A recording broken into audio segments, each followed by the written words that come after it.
Son las 12:26 concretamente del nuevo horario de invierno y vemos ya la imagen de el antiguo Carranza, el nuevo Mirandilla, donde está llegando la expedición del Real Mallorca. Vemos ahí a Salva Sevilla,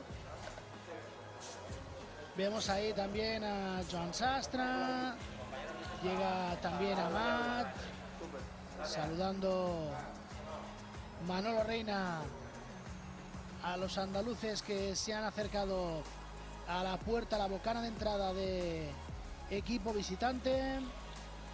Llega también ahí Upton Prats con Pablo Maffeo. Los jugadores del Mallorca poco a poco entrando en este estadio, que ya saben, ese cambio de nombre, esa polémica con... Obviously there's been some controversy in the change of name in this stadium. It's been changed to Nuevo Mirandilla, which is the area where the stadium is, changed from Ramón de Carranza, decided by the local mayor. Y ahí vemos la imagen de los jugadores del equipo mallorquinista que ya han llegado al... So we could see there the image of the Mallorca players, where today the match will be played at 2 p.m. after a series of disappointments recently, after Real, against Real, and the previous week.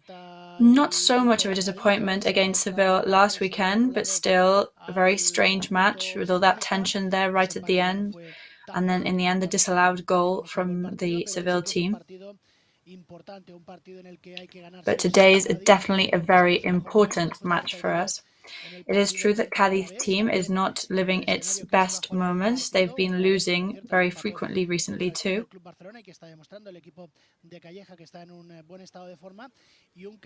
However, they have been shown that they are in a good shape.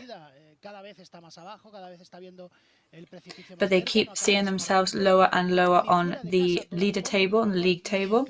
They're not managing to get those points, neither home nor away in their matches. But we're going to have to row today.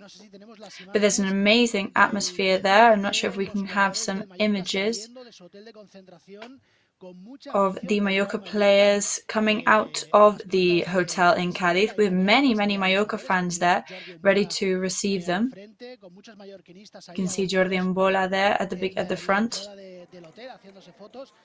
with many Mallorca fans congregated there trying to take some pictures with them.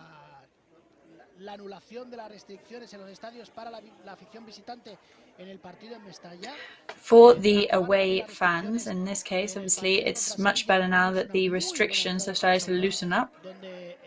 You know, last week against Seville, even though it was a midweek match, we had an amazing turnout, which was covered by us here on Red Play Live. So we can see there Franco Russo and all the players really being very generous and very nice with the fans. So Galarreta there, very good atmosphere.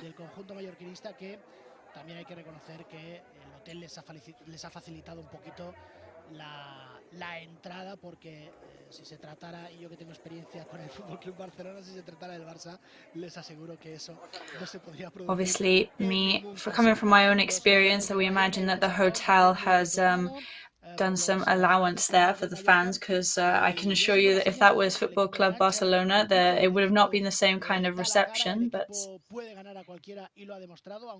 yes, the Mallorca team today is ready and eager to show that they can face up to any opponent, they can beat anybody. We've been having some very tough matches recently, very close matches. They've been having the first 60, 70 minutes even of the match with great play. So with Juanjo Doblas here today to talk about this. Hi. So the feelings are that Mallorca, and we've been repeating it a lot and we will keep doing it, they are facing up to their rivals, aren't they? And today is a match in which the team on paper is not doing that great. They are worse than us right now. Yeah, of course, we're all in agreement that Mallorca is a very competitive team. Because both as a team and as individuals, they're very competitive. But today, matches like these against CÁDIZ, then it's very difficult to base ourselves on statistics and on paper, especially in a season like this. They are in and going down towards the relegation zone. They are at home. But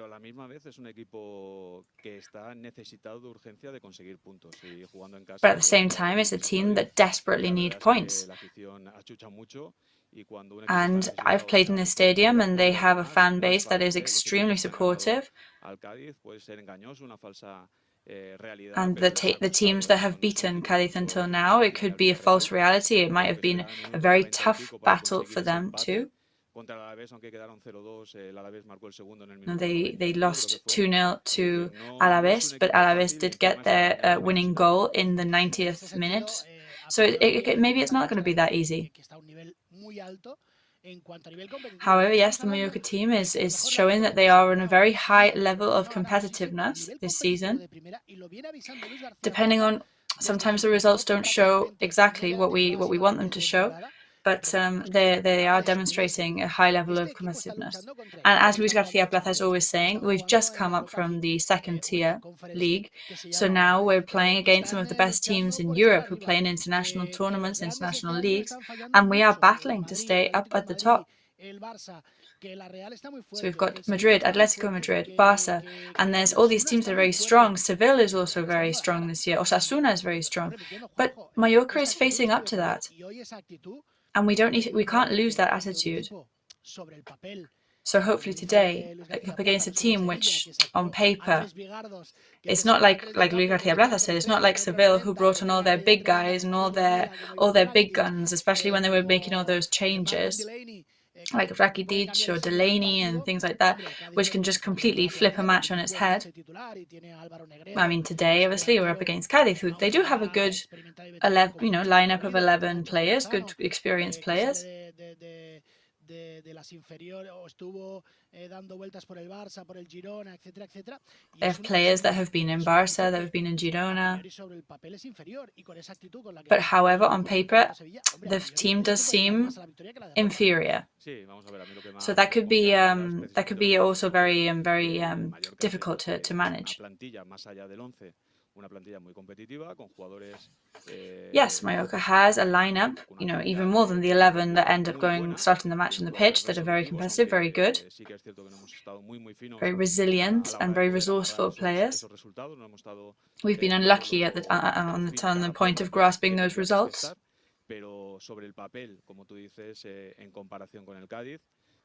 But in comparison to CÁDIZ on paper, then we should be that team that dominates the game. We should be able to damage the other team from the first couple of minutes. But I think CÁDIZ is a team that I've always liked very much.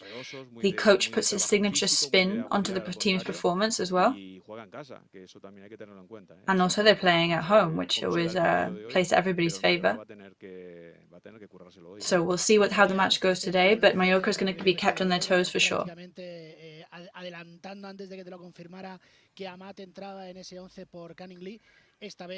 Yes, so today we were investigating whether it would be Amat or Kang In Lee coming in today in the final 11, but Kang In Lee is available, yes. So Mallorca's come off 3 very difficult and tough matches. You know, we had the previous Saturday, then the Wednesday, and now today on the on Sunday, with a pretty long journey to get here as well. So what do you think? What's your prediction? I think even though we've had 4 days of rest in between matches, it's a massive fatigue for all the players. And it's really not easy to keep up that level of competitiveness after 3 practically consecutive matches.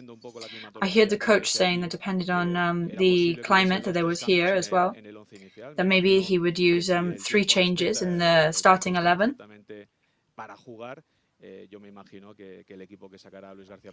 But judging by the pitch, seeing if it's we might go for a 4-3-2-1 format, especially if the pitch is in good conditions. I think maybe we can say some names. I think maybe Kang In Lee on the inside.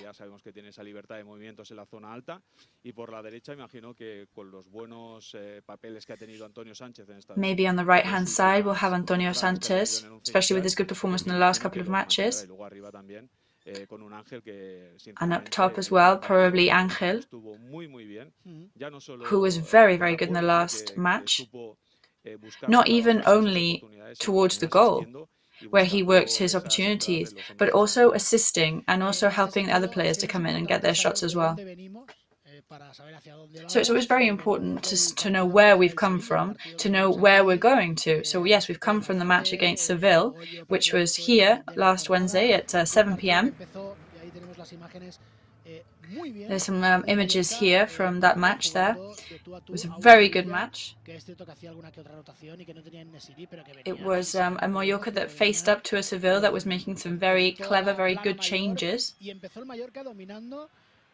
And Mallorca started the game by dominating, especially with this shot at goal here with Ahmad, and then with Antonio Sanchez scoring. There it is, the first goal there that Antonio had, which obviously served us immensely for the rest of the match. Yeah, it was his first goal in Tier 1 division, so obviously he was very happy to have made it in his match against Seville. I think it's important to point out that we were able to deactivate Seville in that match. You know, we kept recovering the balls at the top of the pitch, and we caused a lot of danger there. Offensively, we were good. We were extremely present in the upper end of the pitch. But yeah, defensively, we were able to stop, protect, and hold off Seville. Yes, there is the. This is very nervous for us. There's that controversial shot there with that handball. So yes, obviously, people can say that it could have been involuntary, of course. Previously, this goal would have been allowed, but now with the new rules, if it's handball that leads towards a goal, like in this case, which is, you know, chest, hand, and then touch on the foot and into the goal. So if it's one of those touches immediately previous to the goal scoring, or such as Ángel in San Sebastián with the control that he had with the chest touch, if then it hits on his hand and then goes into the goal, even if it's involuntary, then it's disallowed. So rules are rules. I think it's a fair rule, because whether it was voluntary or involuntary, we all know that handball is not part of any contact zones inside the sport of football. It's not there to control or to pass or to score or anything. We're not playing handball at the end of the day. You know, they talk about this doxo zone, you know, above the tricep and after the shoulder and things like that. But yeah, it was on his forearm, so we all know that that is handball area. So it had to be disallowed. So as much as the other players could protest. I always think, Juanjo, that lots of players You know, me as a journalist, if I know these kind of things, you as a player have to know these kind of things, right? I mean, obviously, when you're in the situation, I guess you think, I'm going to protest anyway, but what do you think? Well, obviously, if I had been on the pitch, I would have definitely energetically protested against the decision, because that's what you have to do. I mean, the players are conscious, they're aware of what had happened. They know that he hit the ball with his hand, and they know that they would have obviously won the match if it had been allowed, but a player does what they've got to do. They had to protest then. They had to try and get the referee on their side and allow them the goal. I think once you watch them back on the television, then there's obviously no doubt about it, and it's a completely validated disallowance.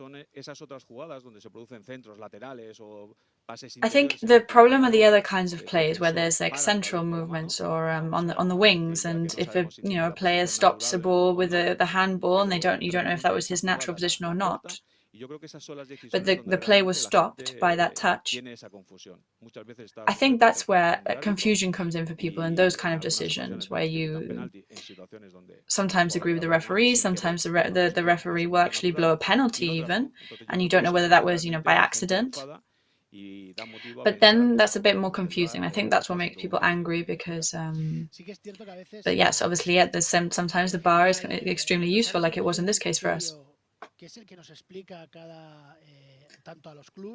Yeah, I think obviously referees have a certain criteria, which is what they explain to the clubs, to the teams, to the players, which obviously have very clear ones. I've been in one of these conferences with all the referees where everything is extremely clear and concise, and you feel like there would be no confusion. But of course, then when you're on the pitch, it depends really on every referee, and then you see how some referees aren't really loyal to that criteria that they've been shown. Because of course, if you are a meter away from the goal and they shoot at goal and you hit it with the side of your body, but because you've put your hand up to protect your body, then it hits your arm, and then you're inside the goal area, then yes, what is it? Is it a penalty or is it not a penalty? Because you can say that was your natural position, that you're in that moment, and yeah, it's a bit fuzzy, isn't it? In my opinion, to avoid problems, any time that the ball hits an arm or a hand, I would blow the whistle, because what is voluntary? Like, did you go and put your hand there on purpose or not? Then we're not going to be able to know that.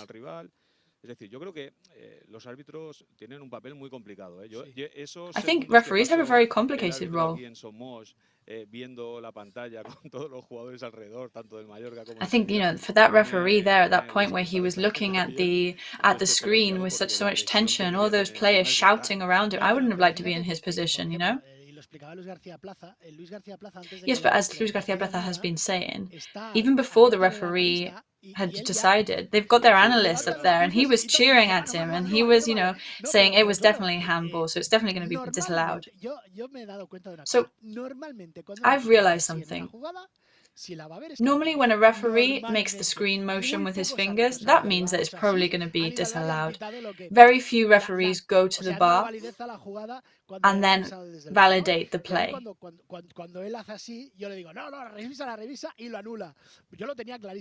So usually, when a referee goes to the bar, it means that something is going to be disallowed. But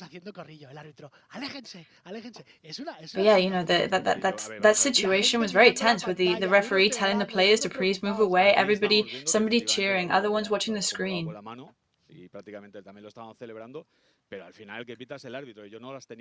Yeah, of course. I mean, at the end of the day, the person that was going to blow the whistle is the referee.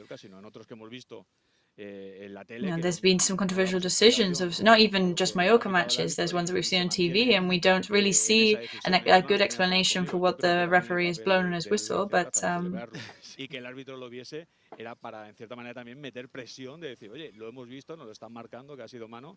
I think the fact that Luis García Plaza was cheering about it was that everybody had seen it by then, so he knew that it was going to happen.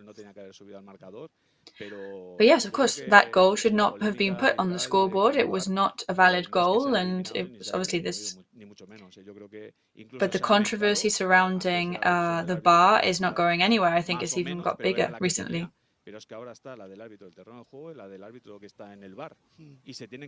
Because now we've got the linesman referees and now we've got the bar referees, so it's even bigger.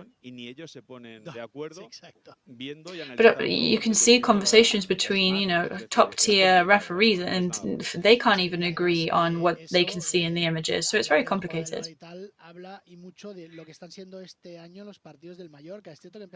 Yeah, actually, talking about what we see on the bar is actually very significant in Mallorca's season at the moment. We started very calmly, things were going very well in the match against Betis, for example. Then obviously we went to Bernabeu, we had that pretty disastrous episode there. I think the last about 4 matches, more or less.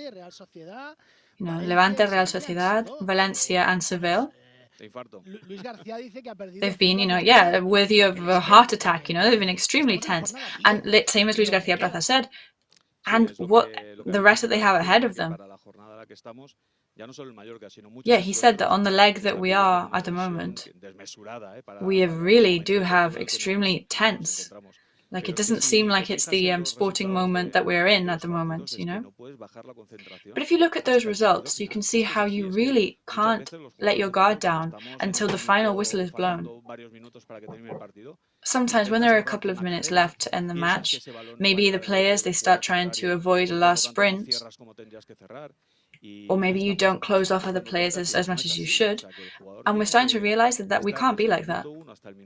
Players need to be from the first to the 90-plus minute 100% concentrated and not losing any balls at all.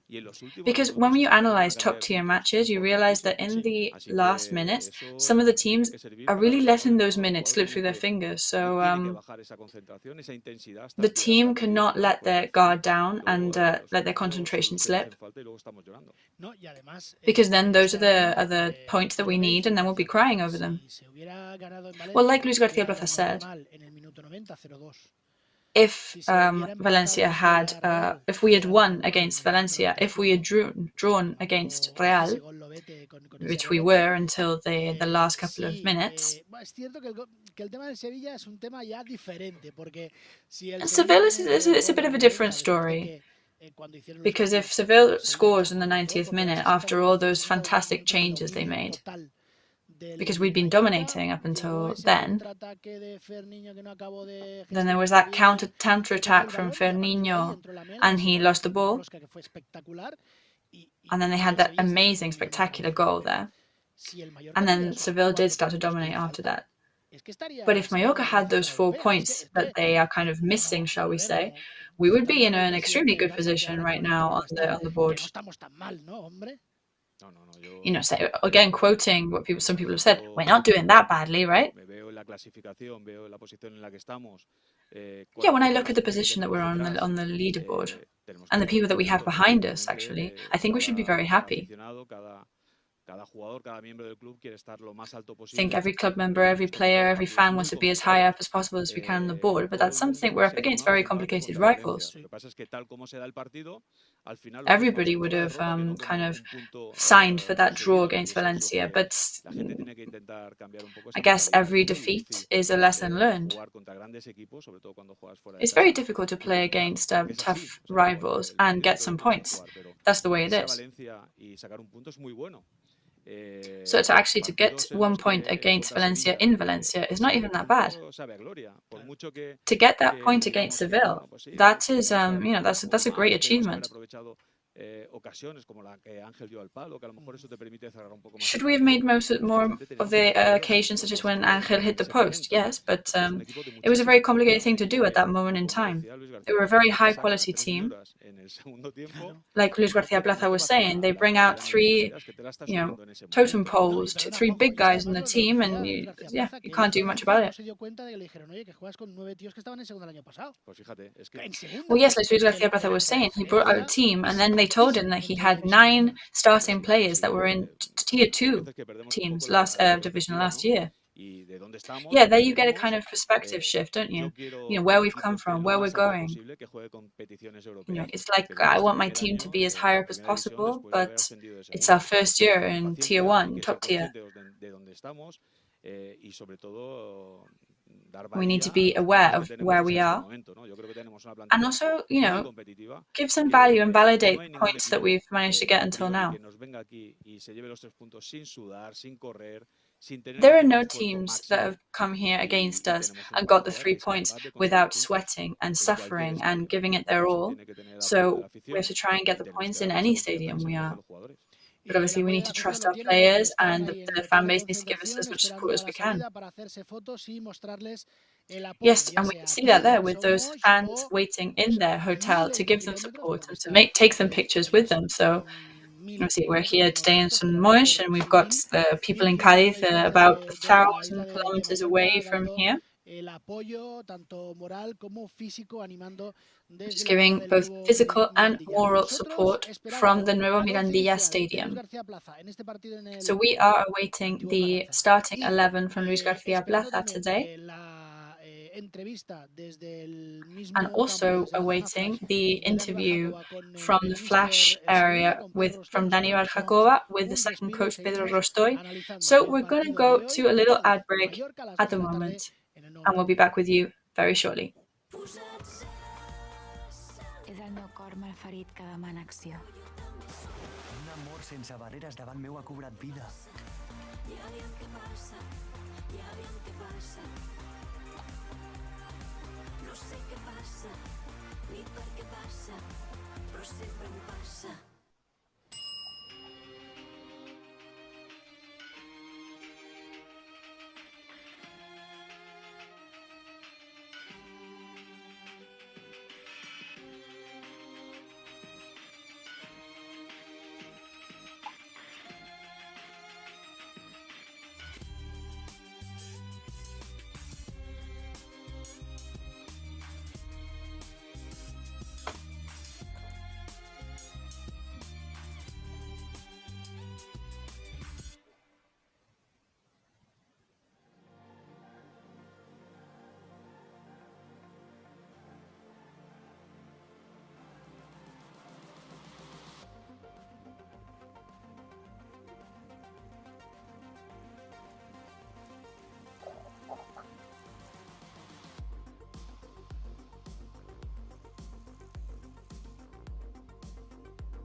Llenamos de contenidos tu vuelo y tú decides disfrutarlos o soñarlos en asientos cama.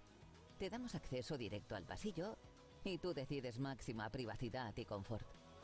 Llevamos más alto nuestra clase business y tú decides volar con nosotros. O no. Pero un consejo. Decide llegar tan lejos como quieras en la nueva clase business. Air Europa. Tú decides. Grupo Escribano. Somos especialistas en reformas y fachadas. Financia ahora el 100% y paga en 12 meses sin intereses. Para importes desde 200 euros hasta 200.000 euros. 0% TAE. Grupo Escribano. Pues aquí seguimos esperando que nos den So OK para we are Pedro back Rostoy y here para irnos waiting al for the Carranza. OK on Seguimos Pedro ahí con Rostoy. Juanjo Doblas hablando, pues, en este So we're sentido, still here with después Juanjo de cerrar el Doblas, partido, ¿no? También estamos esperando talking que about what the salga match ahí has con in store for us calorcito. today, basically. 4 minutitos para la una, el 11 We should titular be about del 4 minutes to equipo 1 now, bermellón, también evidentemente del and we're Cádiz. waiting for the arrival on the pitch En este of the red sentido, team and of Cádiz team, of course. y lo comentábamos antes, el Cádiz está demostrando una preocupante para So what ellos Cádiz falta is de showing solidez this defensiva, year, que el año which is a pasado kind of era su worrying signo de thing for identidad, them, porque is a lack of Fali, el defensive Fichasino, quality, which is pues something el that portero actually last year era was one of their realmente signature jugadores estandartes, baluartes, strong points. incluso Jane Johnson With en el pivote estaba ayudando Johnson, muchísimo. Baluartes, Este año Jane Johnson no Fari, está jugando nada, some está very jugando strong mucho más en players. balones, But obviously, tampoco Johnson tiene is muchas not agujas really playing in defensivas. those positions at all. Este Mallorca, que lleva el peso del partido y jugando como contra And on the Sevilla, other hand, Mallorca can really do some el damage there, dato especially with realista their que good tiene Cádiz attacking ahora mismo players. esos 18 goles en contra que lo convierte en el segundo Yes, equipo so at the moment, obviously, Cádiz lo has que llaman 18 competición. goals Yo creo against que them. esa falta They're de the ones solidez with defensiva most es lo goals que conceded realmente in les the impide top que tier. sumen más puntos y tener I think that un has poquito más de allowed tranquilidad, them, ¿no? stopped them Porque sí from que es getting verdad any more que points, to be ofensivamente honest. tampoco es un equipo muy goleador. Hasta It's el true that momento on the offense, they're not el máximo goleador particularly es a el high-scoring último team día either. frente al Villarreal, que hay que marcarlos, One of the players evidentemente, has a con hat 4 trick goles. that he scored the other day against Pero Villarreal, and that's the no highest es que number at the llegue con moment. mucha claridad, ¿no? Durante los partidos, pero sí que esa seña que identificaba siempre al Cádiz, que era They don't really face up to the matches in a very clear and concise way, you know? los equipos tenían que trabajar mucho, una circulación muy alta de balón. It's not like Mallorca, who were doing a very close-knit play, and the teams really had to struggle to get past them. And it's something that they obviously, Cádiz, are missing at the moment. But knowing the coach that they have, with his personality and his warrior spirit that characterizes him and that he instills in his players, I think he will manage that Cádiz finds the best type of play. Hopefully it won't be today, of course. But I think Cádiz can still battle for their to remain in the top tier. So we're going to the Cádiz Stadium to talk to Dani Jacoba and watch him interview Pedro Rostoy, second coach there. So yes, we are here in Nuevo Mirandilla Stadium with the second coach, Pedro Rostoy. So good morning. So what do you think of the team after this so demanding week? Good, and looking forward to doing a good match. And just keep working very hard. So we've had some very good sensations, very good vibes recently. We wish we could have had an extra 2 points, but obviously we're going to try and get the victory today. Yeah, I think we're going to have to just try and keep up what we've been doing. We've been competing and facing up to our rivals very well. But obviously, if we don't play well and don't get some points, then it doesn't really, it's not really working at all. Cádiz only has 8 points, but last year they did a massive campaign, an excellent campaign, and they were always a very strong home team, right? Yeah, last year they had some really dangerous matches against some very big teams as well. I remember some of them. So we all know they're dangerous, they're a difficult team. There are no teams that just give the points away. And the fact that they haven't won at home yet, I think is just probably an anecdote. So they'll be even more eager to get there. So Kangin can be back now after completing his red card ban. Yeah, obviously there's been only 4 days of rest between matches, but they are well rested. They're showing some very good vibes. They're playing very well. We've tried to maintain the main block and done a couple of little changes, which we think we can improve on certain aspects, but not much else. What are you most worried about Cádiz today? Their speed, actually. They're very fast. And when they get their chances, they really shoot up to the top of the pitch. And we need to control that very well, otherwise we'll be in trouble.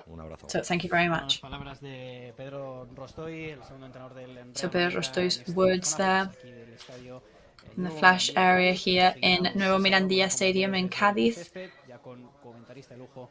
And next time I speak to you, I'll be on the pitch itself. So thanks, Danny, for that interview there to the second coach. I was just going to ask you about this, Juanjo. So he's worried about the speed of the team. Álvaro Cervera's team, when they come from behind. But if you are in control of the match, then you're not going to allow that, are you? And also, Mallorca's keeping the balls at the top of the pitch, not so much in midfield. Yes, we've managed to fix a part of the play that Luis García Plaza has tried to do since the beginning, which is to control the different plays and recovering the balls and getting those balls at the top of the pitch. Because maybe before we were slightly a bit naive or lack of experience of recovering those balls in the midfield and bringing them up. I think we've managed to fix that in recent matches. But as Pedro Rostoy said then, Cádiz is a team that makes some very fast transitions. They're very good. We need to dominate. We need to move the ball around a lot. They're a team that are very vertical. They immediately realized what their job is to do, which is to get those difficult balls. So we really need to be on our toes. But as you say, if we're carrying the match and right from the off and we are marking them and dominating, then we should allow them that. Yeah, like Pedro Rostoy, and we have been saying, we've been competing against Real, against Valencia, both away matches in Mestalla and Real Arena. Obviously, we're still getting used to these commercial stadium names. Yeah, we're not used to them yet. Yeah, obviously, but it's fair. We have to do the fair thing and call it by its proper name.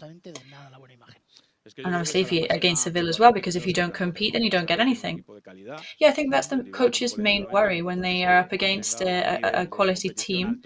They want their team to stay competitive, and that's something that the coach really needs to worry about. They know that their teams are high quality. They know that they're capable of creating damaging situations, but to do that, they need to be very concentrated and keep a very competitive tone right from the off.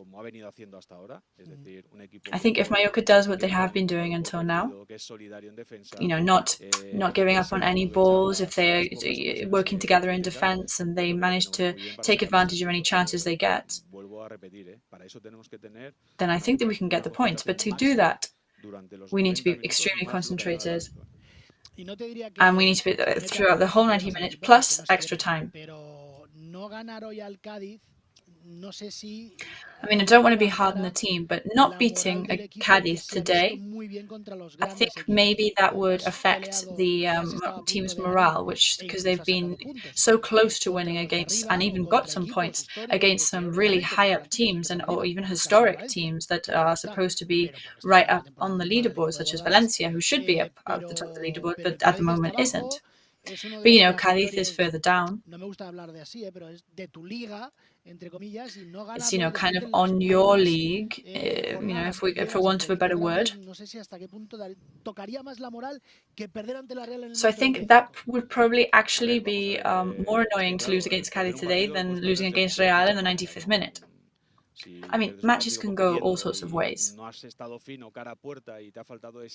If you have a competitive match, but you weren't on the ball, you know, you weren't at your best against the goal, then yeah, things can go wrong, and then it's very annoying. But I think, yeah, in this case, the teams that are they're on our level in the sense that they obviously want to fight to remain in the top tier.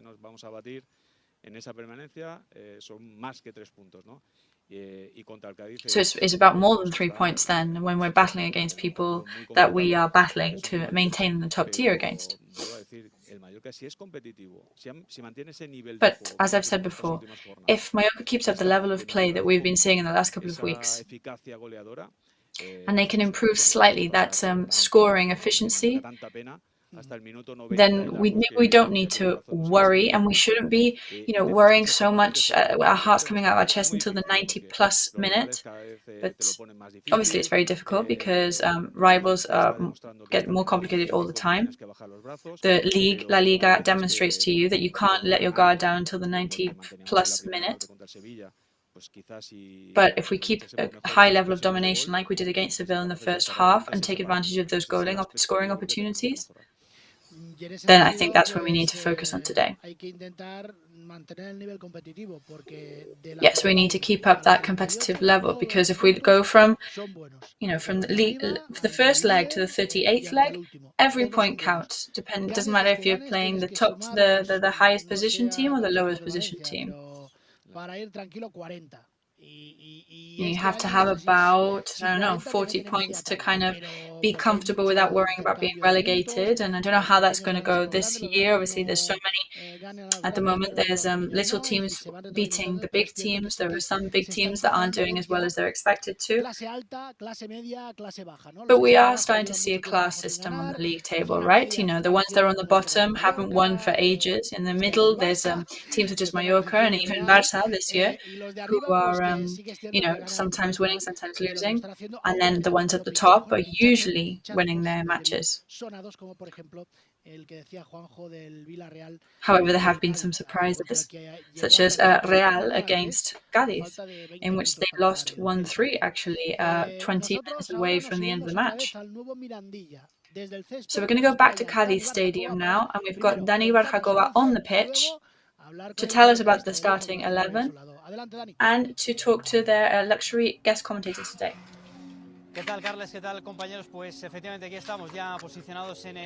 Yes, so we are here on the grass, which has always been Ramón de Carranza Stadium, and 2 months ago is now called Nuevo Mirandilla. So we're going to be talking about the starting 11 in a minute and any of those changes or novelties. But first of all, greet our guest commentator today. We always like to have somebody who's been on the rival team, but something that have some kind of connection or some kind of bond with our own team too. So we've got one of those people today. It's Jesús Linares today, ex-coach of the Mallorca B team. So we're very happy to have you here with us today. We obviously have a Mallorcan past, but you were also in CÁDIZ for 12-13 seasons as a player. Yeah, I was in CÁDIZ as a player for many years. Except for a pause when I was in the Recreativo de Huelva team, when there were some problems with all the players' strikes. But then, yeah, I came back here and finished my playing career here. And in Mallorca, I had my biggest success as a coach as well, and I had the luck of having a great team, and we managed to get that rise up to the top tier. Yeah, so for people who perhaps don't remember, with Jesús Linares, that was when the Mallorca B came into the second division. But yeah, maybe that sounds very far away now, but to have the Mallorca team in top tier and Mallorca B in second division, that was amazing.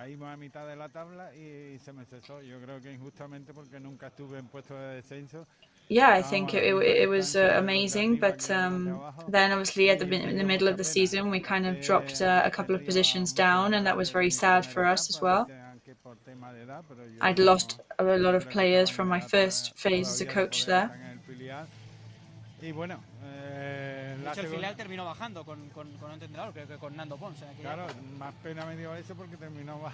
Yes, so obviously in the end they did get relegated with another coach, with Nando Pons. Yeah, I mean it was extremely sad for us because we had to live through that. Yeah. So we are watching some images of that team in particular. So you worked with some players that you know, have really gone on to do some great things. Yeah, Luis Martín, other players that have gone on to be coaches, Giuseppe, Franco, Ramon, Rondo Vasco. Yeah, I remember all of them. I think it was a great season for everybody. And on a sporting level, it was my main success.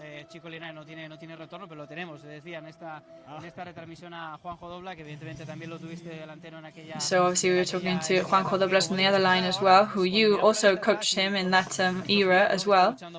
So when we look back, you know, when we look at our B team now, fighting to go up through the categories, then obviously, yeah, they've been playing against some historic teams such as Gijón, Barça B. Yes, a very strong second division. And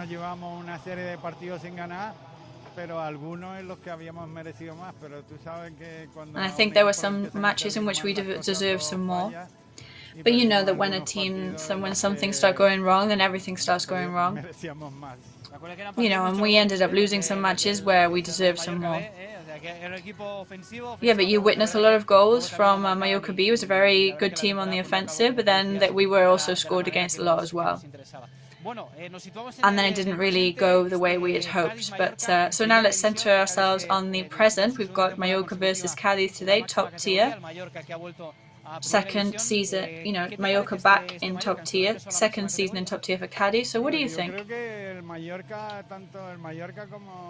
I think both Mallorca and the ones that have been by their side are starting extremely well. Very high level.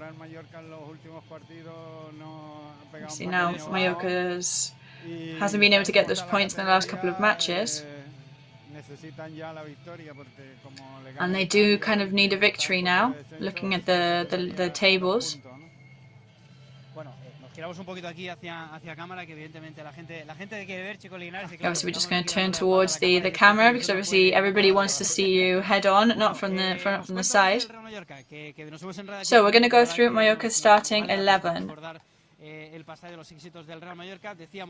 So obviously it was great to remember the past victories of Real Mallorca. We heard Pedro Rostoy talking about it before.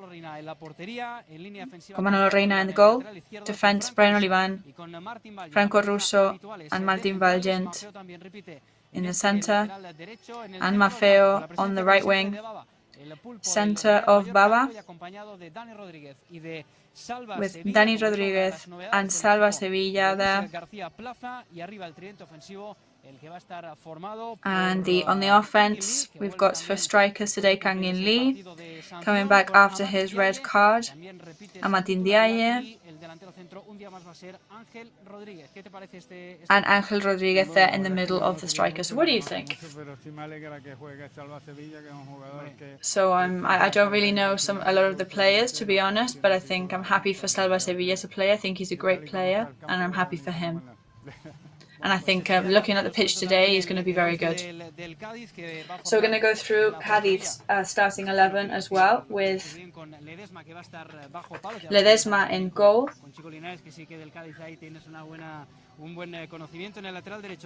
Yes, so you do know a lot about the Cádiz players. We've got Cala back on the defense and Fali. Left wing Espino. In the middle we've got Chapela, Perea.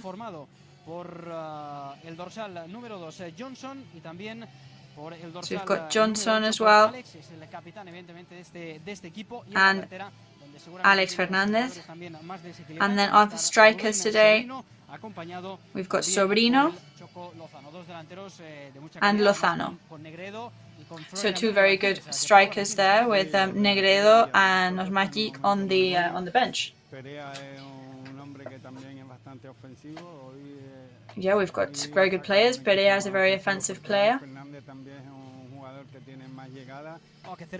Alex Fernandez is very good as rising up to a challenge and attacking as well. And then we've got very good defenders such as Johnson, and then who's playing in midfield, and Fali on the defence. There were other people taking up those defense positions. So, thank you very much. So, Chico Linares is going to be guest commentating throughout the day today with Juanjo Doblas in Mallorca. So, it's now 1:15. So, we'll be here soon with the warm-up from the teams. También gracias al comentarista Chico Linares, al que podremos escuchar durante toda la transmisión junto con Juanjo aquí. So we'll be listening to them throughout the match later.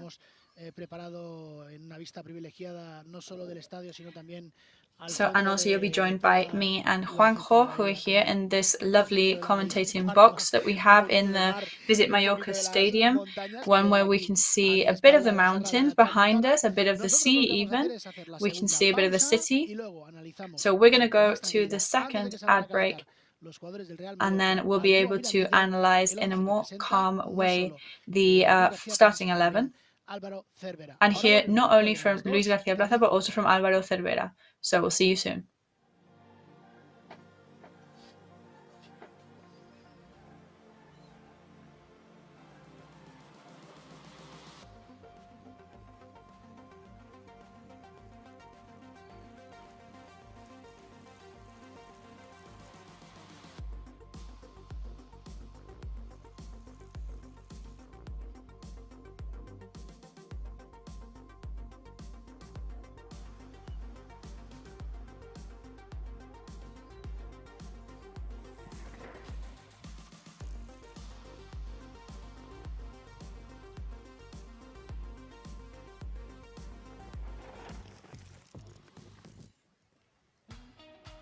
Llenamos de contenidos tu vuelo y tú decides disfrutarlos o soñarlos en asientos cama. Te damos acceso directo al pasillo y tú decides máxima privacidad y confort. Llevamos más alto nuestra clase business y tú decides volar con nosotros. O no. Pero un consejo. Decide llegar tan lejos como quieras en la nueva clase business. Air Europa. Tú decides.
És el meu cor malferit que demana acció.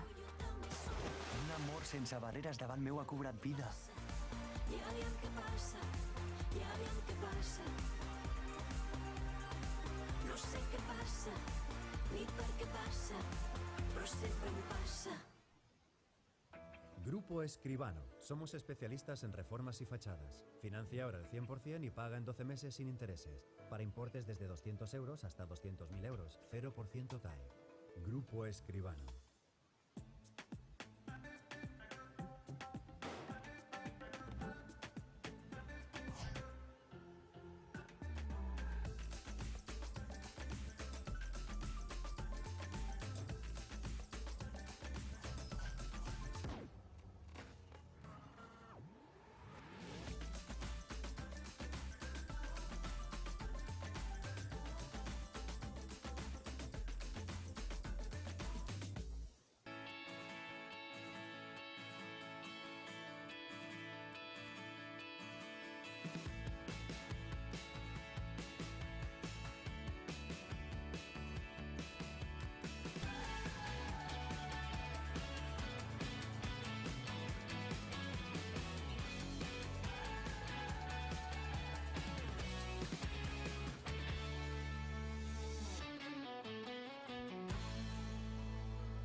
Aquí seguimos encarando ya el tramo final de cara a este partido. So we are back here today before this match here in Nueva Mirandilla from 2 p.m.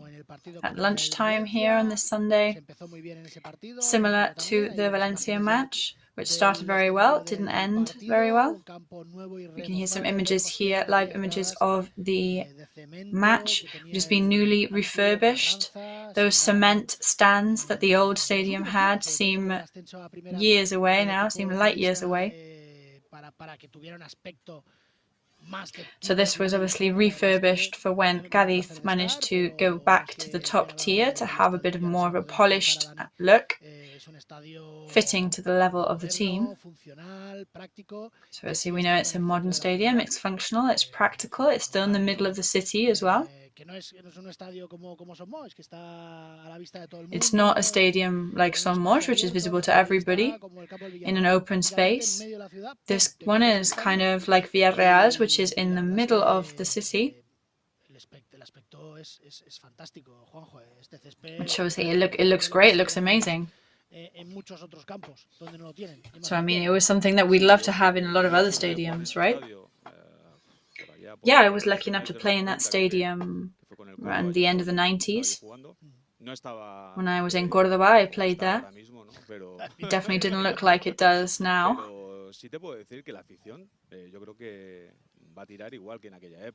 But I have to say that I think the fans respond still in the same way as they did then. You know, it's a historic team, it doesn't matter what tier you're in, depending on the season. And it's actually a pleasure to play in a stadium like that against a team like that.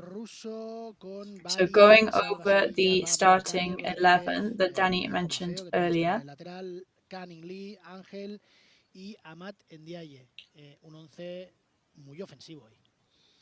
So we're going on the attack today with the starting 11, right?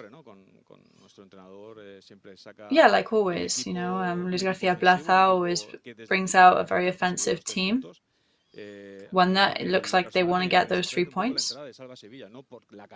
Personally, I'm quite surprised of him putting Salva Sevilla in there, not because I doubt of his quality, but I think that the other players were playing at a very high level. But I guess after these very consecutive matches, maybe some players need a bit of rest, and maybe they considered that Salva Sevilla, it was time for him to step up. We all know that he's a very high quality player. I think he's very good at creating opportunities inside the game. So I think it's a good, pleasant surprise to find him on the starting 11. I mean, Galarreta did have a pulled calf muscle. Maffeo as well had a bit of muscular problems. Sanchez, after a lot of time battling against his shoulder injury, you know, he came on the starting 11 as well, and he had to ask for a change as well. All this against Seville a couple of days ago. Baba had to kind of just stick it out because everybody else's physical problems were starting to play up. So yeah, it's a very competitive lineup with all these different players. There are kind of almost up to 3 players per position that we can kind of interchange, and they do deserve the rest. Yeah, of course, the season is very long. And there are matches at some points of the season that are very, very on the go, in a row. Yeah, so we had those minor injuries, nothing serious, but perhaps they would have lost that kind of freshness that you need to play with in every leg.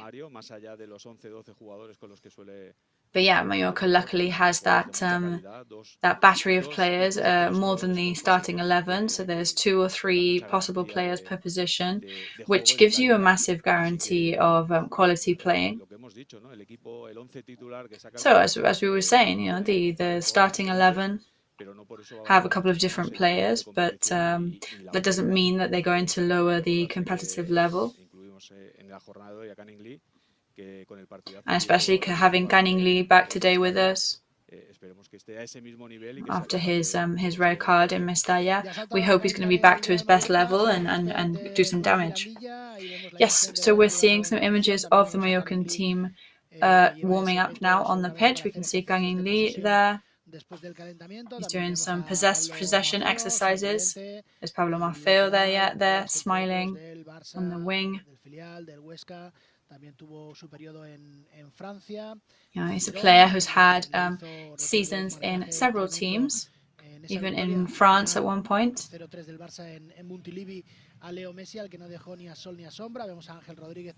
Yes, he fought against Leo Messi in one of the French matches against Barca.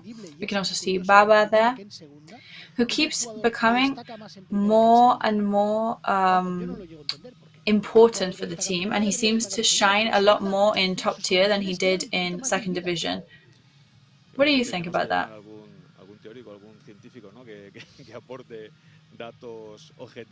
I think maybe we should need to get some a scientist in to give us some actual statistics or some scientific data as to why that is the way it is, but it definitely seems like that.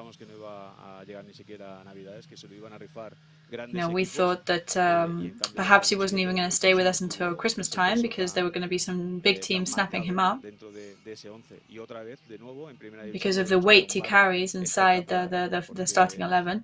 And we've seen a great Baba this season. I think he's the kind of player that any coach would love to have in his lineup. He doesn't focus on the drama. He just gets the ball and gives you kind of order and structure in the team as well.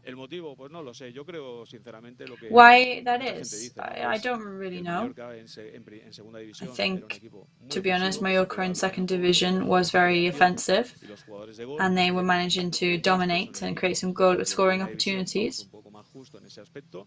But in the top tier, obviously, we're slightly struggling more in that sense, and we have to try and retain the ball. And I think maybe that's kind of where it's going. That's the theory, but yeah.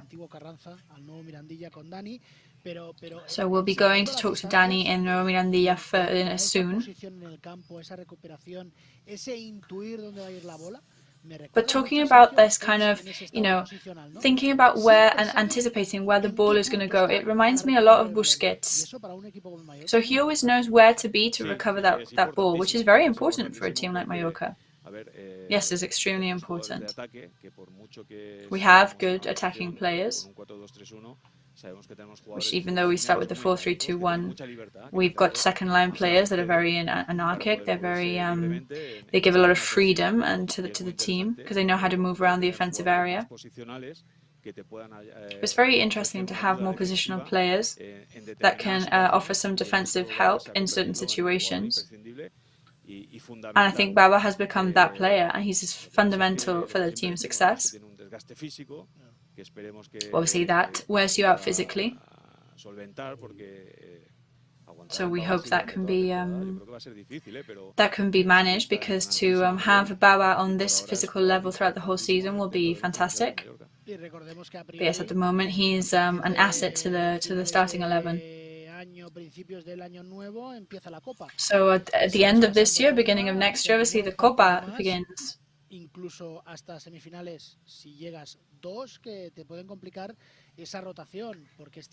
Yes, obviously there's which means that there are some matches that can complicate this kind of turnover of players. I think March, April, there's also midweek matches as well. La Liga should be ending around the end of May. And I think obviously we have to get to that last couple of matches in good conditions. I think usually when you're right at the bottom of the table, that's usually when in the last 10 matches approximately is where most of the teams finally cement their position on the table, and they are playing for, it's everything to play for. So going to Nuevo Mirandilla Stadium, we're talking to Dani. So what do you feel about the stadium today? Do you like it? Is it a practical stadium? Is everything going to plan? So do we have Dani there?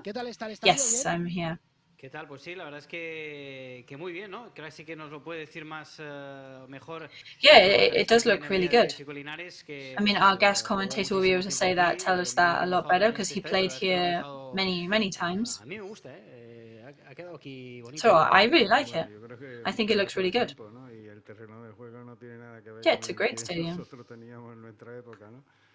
Yeah, and obviously the playing area doesn't look anything like what we had in my time. And obviously, achieving teams want a good pitch to play on. So yeah, obviously we've been running into acquaintances, and he was telling me a story earlier. He said that there was a sign on the pitch at one of the ends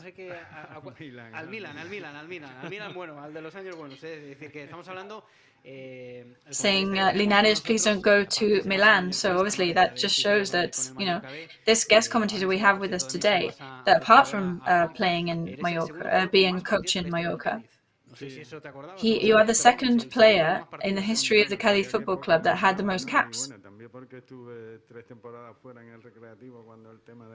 Yeah, and that, you know, including the 3 seasons that I was away from the team. But yeah, the time I was there, I played about 90% of the matches.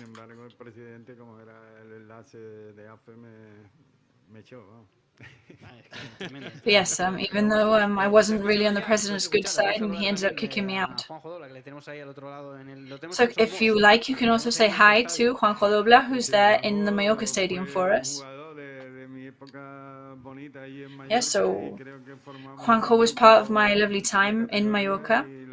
We managed to create a high category group, very good team. And the shame was obviously that when we were in second division that they didn't really put up with me for very long. Well, it's lovely to see you on camera, coach. Yeah, it was a lovely time for me as well. I think we were a family. I think we had a great time with the players and also the coaches. I was talking about it with Carlos before. I think your way of handling the team at that time was a massive lesson for me. And it was a pleasure to be under your command on the team.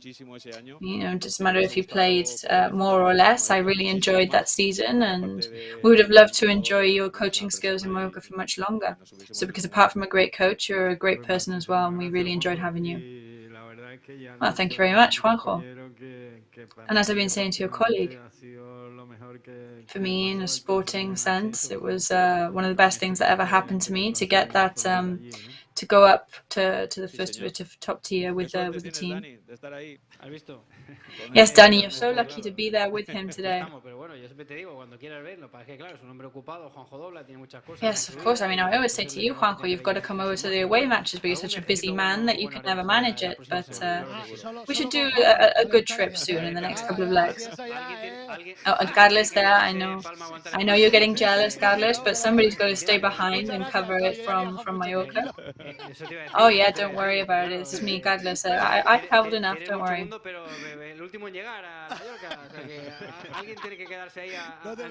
Yeah, but also you were the last to arrive to the team in the Mallorca commentators. So somebody's got to stay behind. Yes, so it is 25 minutes away from kickoff now. This 12th leg of La Liga this year, Mallorca versus Cádiz. So we've been talking about those lineups today. 2 novelties in the team today for Mallorca.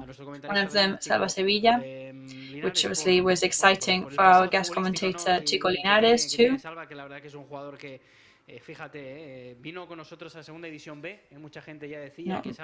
Salva Sevilla was in our second division team, the B team, and he's witnessed two rising ups to top tier.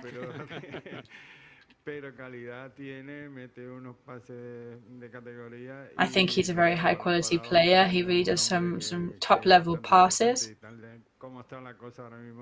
And I think he brings something important to the team.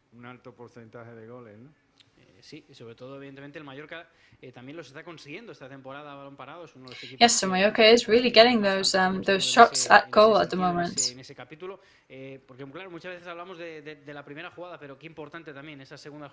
Because, you know, sometimes we talk about those first bits of play, but those second bits of play are really important as well, which also give you a lot of points in top tier, right?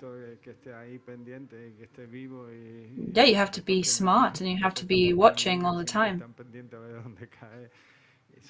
You need to be aware of where the ball's going to drop and fall. Bueno, pues ahí también estamos viendo, ¿no?, las imágenes de ese calentamiento del So yes, we're still watching the images there of the warm-up between Cádiz and Real Mallorca. También pues algún jugador importante, ¿no?, que se queda. So whenever we go through the starting 11, we always realize that there's some important players that are going to be starting on the bench. Años ya del Atlético Baleares, también en los inicios, ¿no?, de su carrera. You know, we've got an ex-Atlético Baleares player who is in Cádiz now, but is going to start on the bench today. But it's a good team, right? You know, coached by a familiar face in Mallorca itself, which is Álvaro Cervera. So the Cádiz coach also has a link to Mallorca in his past. Yeah, I think when I was there, he was also there at some point. Yes, he's put some midfielders in today that have not been on the pitch very often recently. So he's put a couple of changes in the lineup, yes.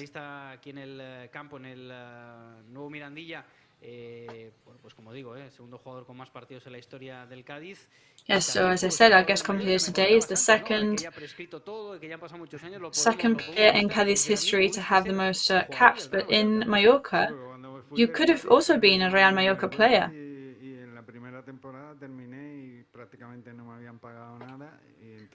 Yeah, because when I finished one of my seasons with Cádiz, I was waiting for some money to come through. I hadn't been paid barely anything. And I was called by Mallorca team and we were signing a contract and everything. So I was obviously going through with Contesti. And if I was left up for grabs, I would have gone to Mallorca. But then Huelva did pay me, so I had to stay with them for the following season. So I'm happy that obviously you got all the money, but yeah, obviously gutted that you didn't manage to come with us for a season. Yeah, if they hadn't paid me, I would have had to run away, of course. Yes, so we were looking at some images there of the stands as well. And it's also important to point out the support today from the Mallorca fans, who, as we said before, they went to the team's hotel and they waited in the lobby to receive them this morning. Where we can see how they are starting to fill up the stadium. Yes, there we can see some fans there waving at the camera.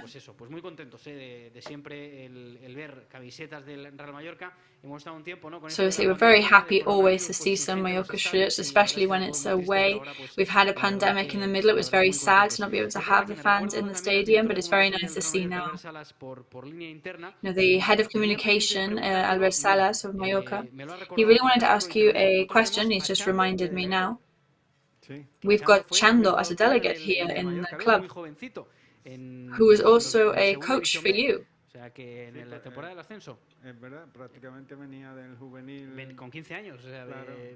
Yeah, you coached him, sorry, so yeah, he was about 15, that's all, when,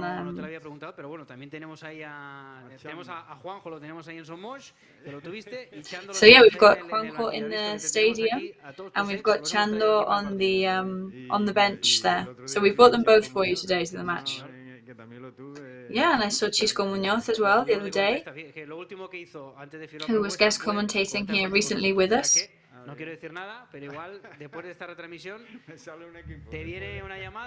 Yes, so and he was offered a new team to coach very shortly after commentating with us. So you never know. This might be a sign for you too. So yes, carrying on seeing those images from a very beautiful stadium and very beautiful city. And yes, yesterday was terrible weather here, apparently, but luckily we seem like we've brought the weather with us. It was raining a lot in Cádiz yesterday. We thought it might even be a typhoon that was going to arrive to Cádiz, but it seems to be holding off for the moment. Yes, it's a very nice temperature today as well. Un gran partido. Bueno, quedan 19 minutos. So we hope that it will be a fantastic match today. So 19 minutes away from kickoff now. Pero nosotros estamos aquí ya posicionados en la cabina de comentaristas. Bueno, recordaros también, So yes, we are here in the commentators box now, ready for the match. You can also follow the match on our YouTube channel, of course. We've also got the audio on Movistar and Orange once kickoff starts, which is another comfortable way to listen. And obviously we'll be watching the match as well, and we'll be covering the post-match coverage later too. And we'll be hearing off the coach Luis García Plaza then as well.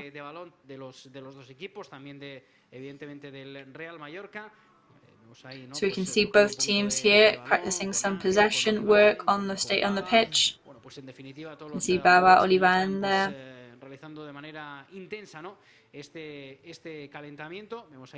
So they're covering their intense warm-up there. We can see Martin Valgent there.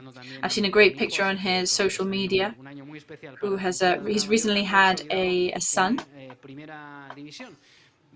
which is so a great year for him all around, going up to top tier with Mallorca and having a child.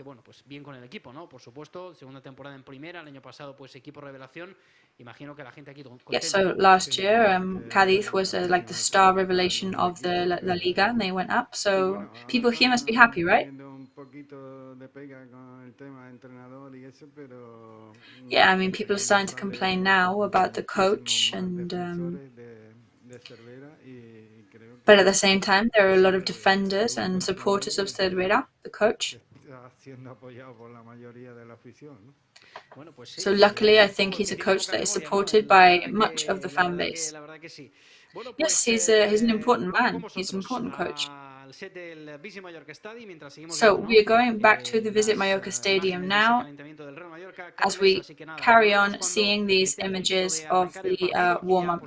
We will be back here right before kickoff then, with Chico Linares today as guest commentator, ex-Cádiz player and ex-Mallorca B coach, and he'll be here commentating with us. So yes, it is 17 minutes till kickoff. Yes, so we are back here now in Mallorca Stadium.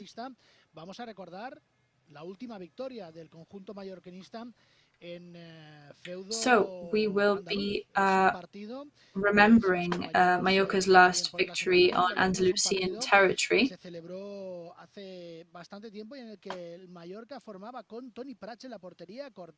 a long time ago. Toni Prats in the goal for Mallorca. We've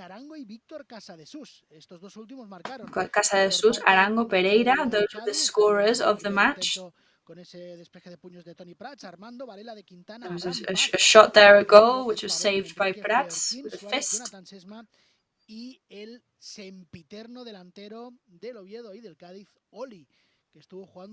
And Oli there as a striker, very famous striker for Cádiz. Juan Arango there as well. Took a great free kick for Mallorca.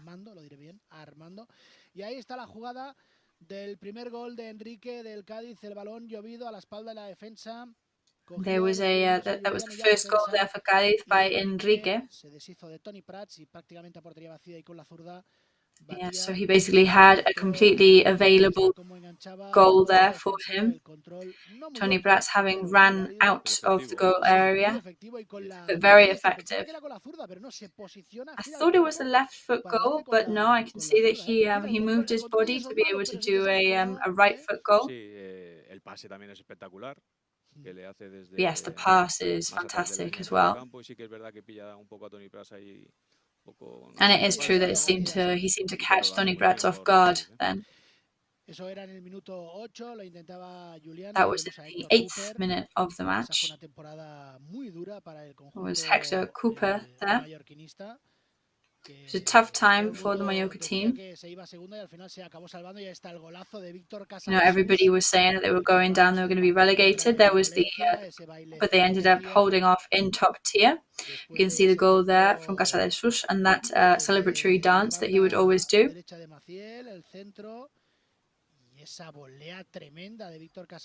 What an amazing shot there from CÁDIZ into the back of the net. It's very few players could kick a ball like that. Yes, even his early days in Mallorca were incredible. He was a good scorer, and he ended up becoming a very important player for the team. And was that midfield foul there? And that yellow card to Pereira, which made him have to go off the pitch before the end of the first half. There was a 10-player team for Mallorca there at the beginning of the first half.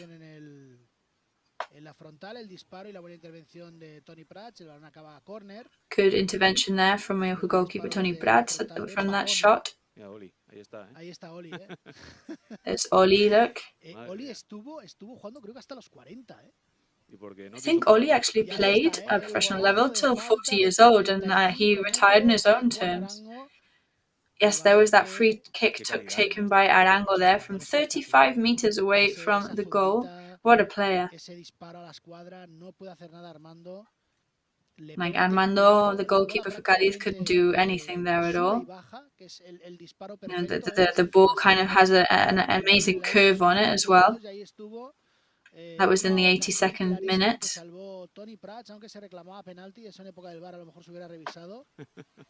And then another opportunity here, which was probably, if this was now, it would have been taken to the bar for further revision, but luckily it wasn't then. Very good intervention there from Toni Prats to save that ball there. That's ending with those 3 points that Mallorca managed to take away that day. So we wanted to talk to Arango today, but he was not available because he now lives in the US, and he was also covering a match against Elche.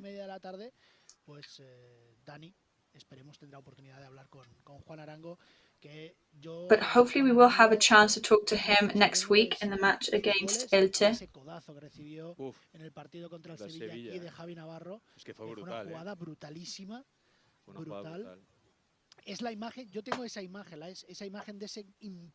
Yes, there was that important elbow that he suffered in one of his matches, which I think we all remember, really. It was an elbow that he took to the nose, which can obviously, that sometimes can be an absolute nightmare and can ruin your nose.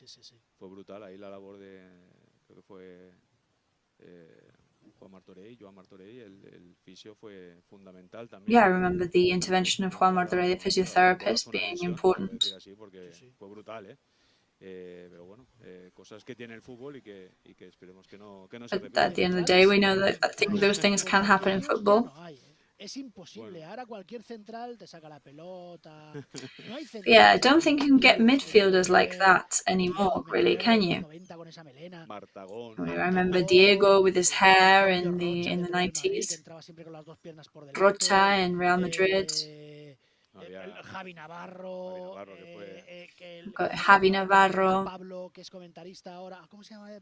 Pablo, who is who's a doctor, he's a commentator now. We're trying to think of his surname.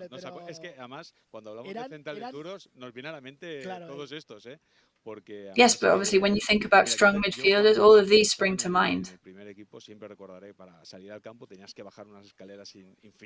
I remember when I was in the first team, you always had to go down these massive flights of stairs with those horrible heavy aluminium boots when you were up against certain rivals that had good defense teams.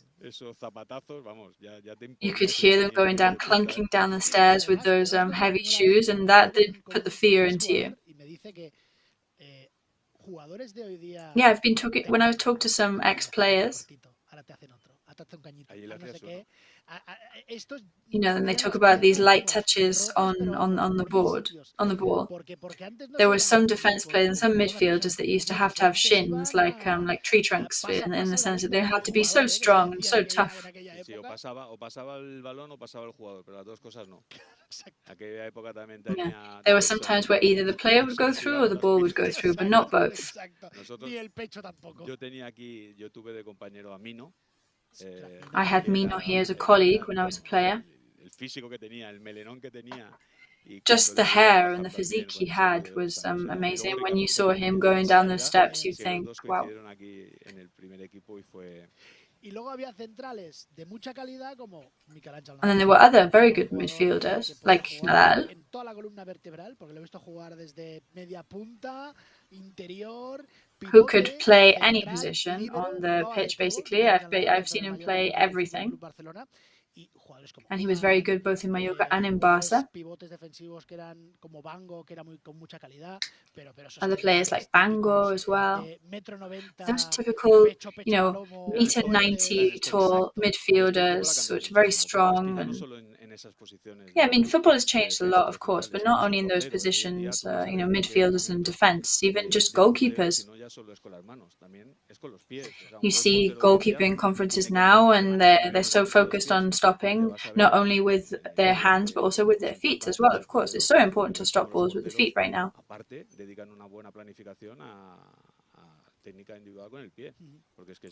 And they really do dedicate a portion of their training now to individual stopping techniques with the feet. And I think, to be honest, I wouldn't last a minute in football nowadays with how much it has changed.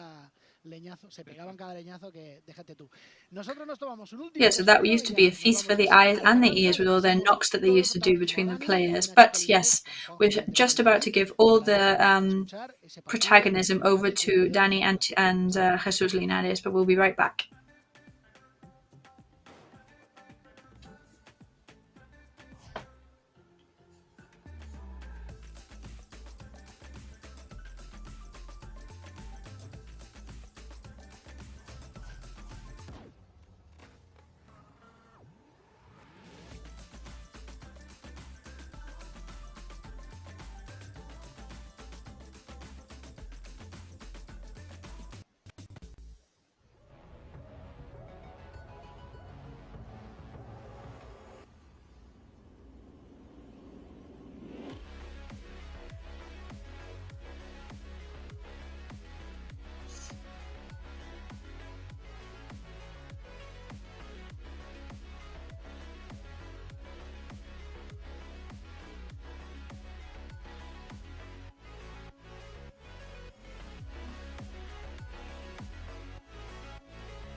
Grupo Escribano. Somos especialistas en reformas y fachadas. Financia ahora el 100% y paga en 12 meses sin intereses. Para importes desde 200 euros hasta 200.000 euros. 0% TAE. Grupo Escribano.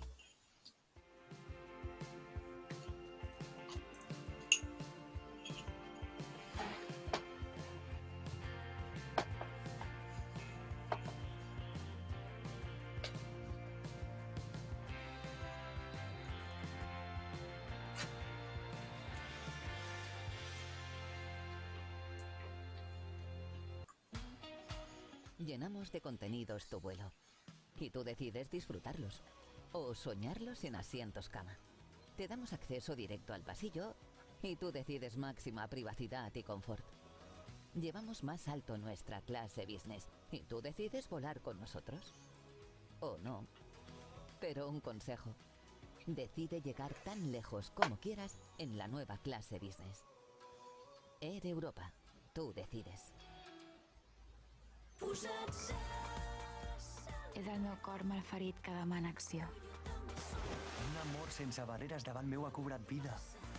Ja aviam què passa, ja aviam què passa. No sé què passa, ni per què passa, però sempre em passa.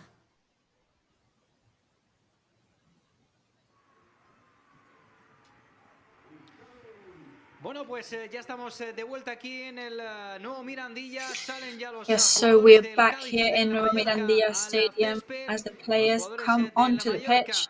Con esa sudadera del club, el Cádiz ya con la indumentaria con la que va a arrancar Mallorca este players partido, como with digo, con their buena Mallorca sweatshirts temperatura. on.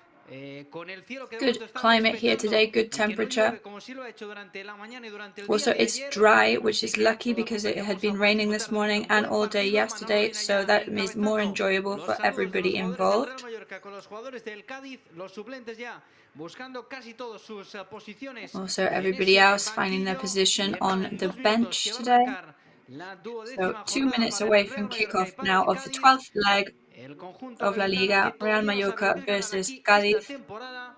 El Mallorca que quiere volver a sumar una victoria.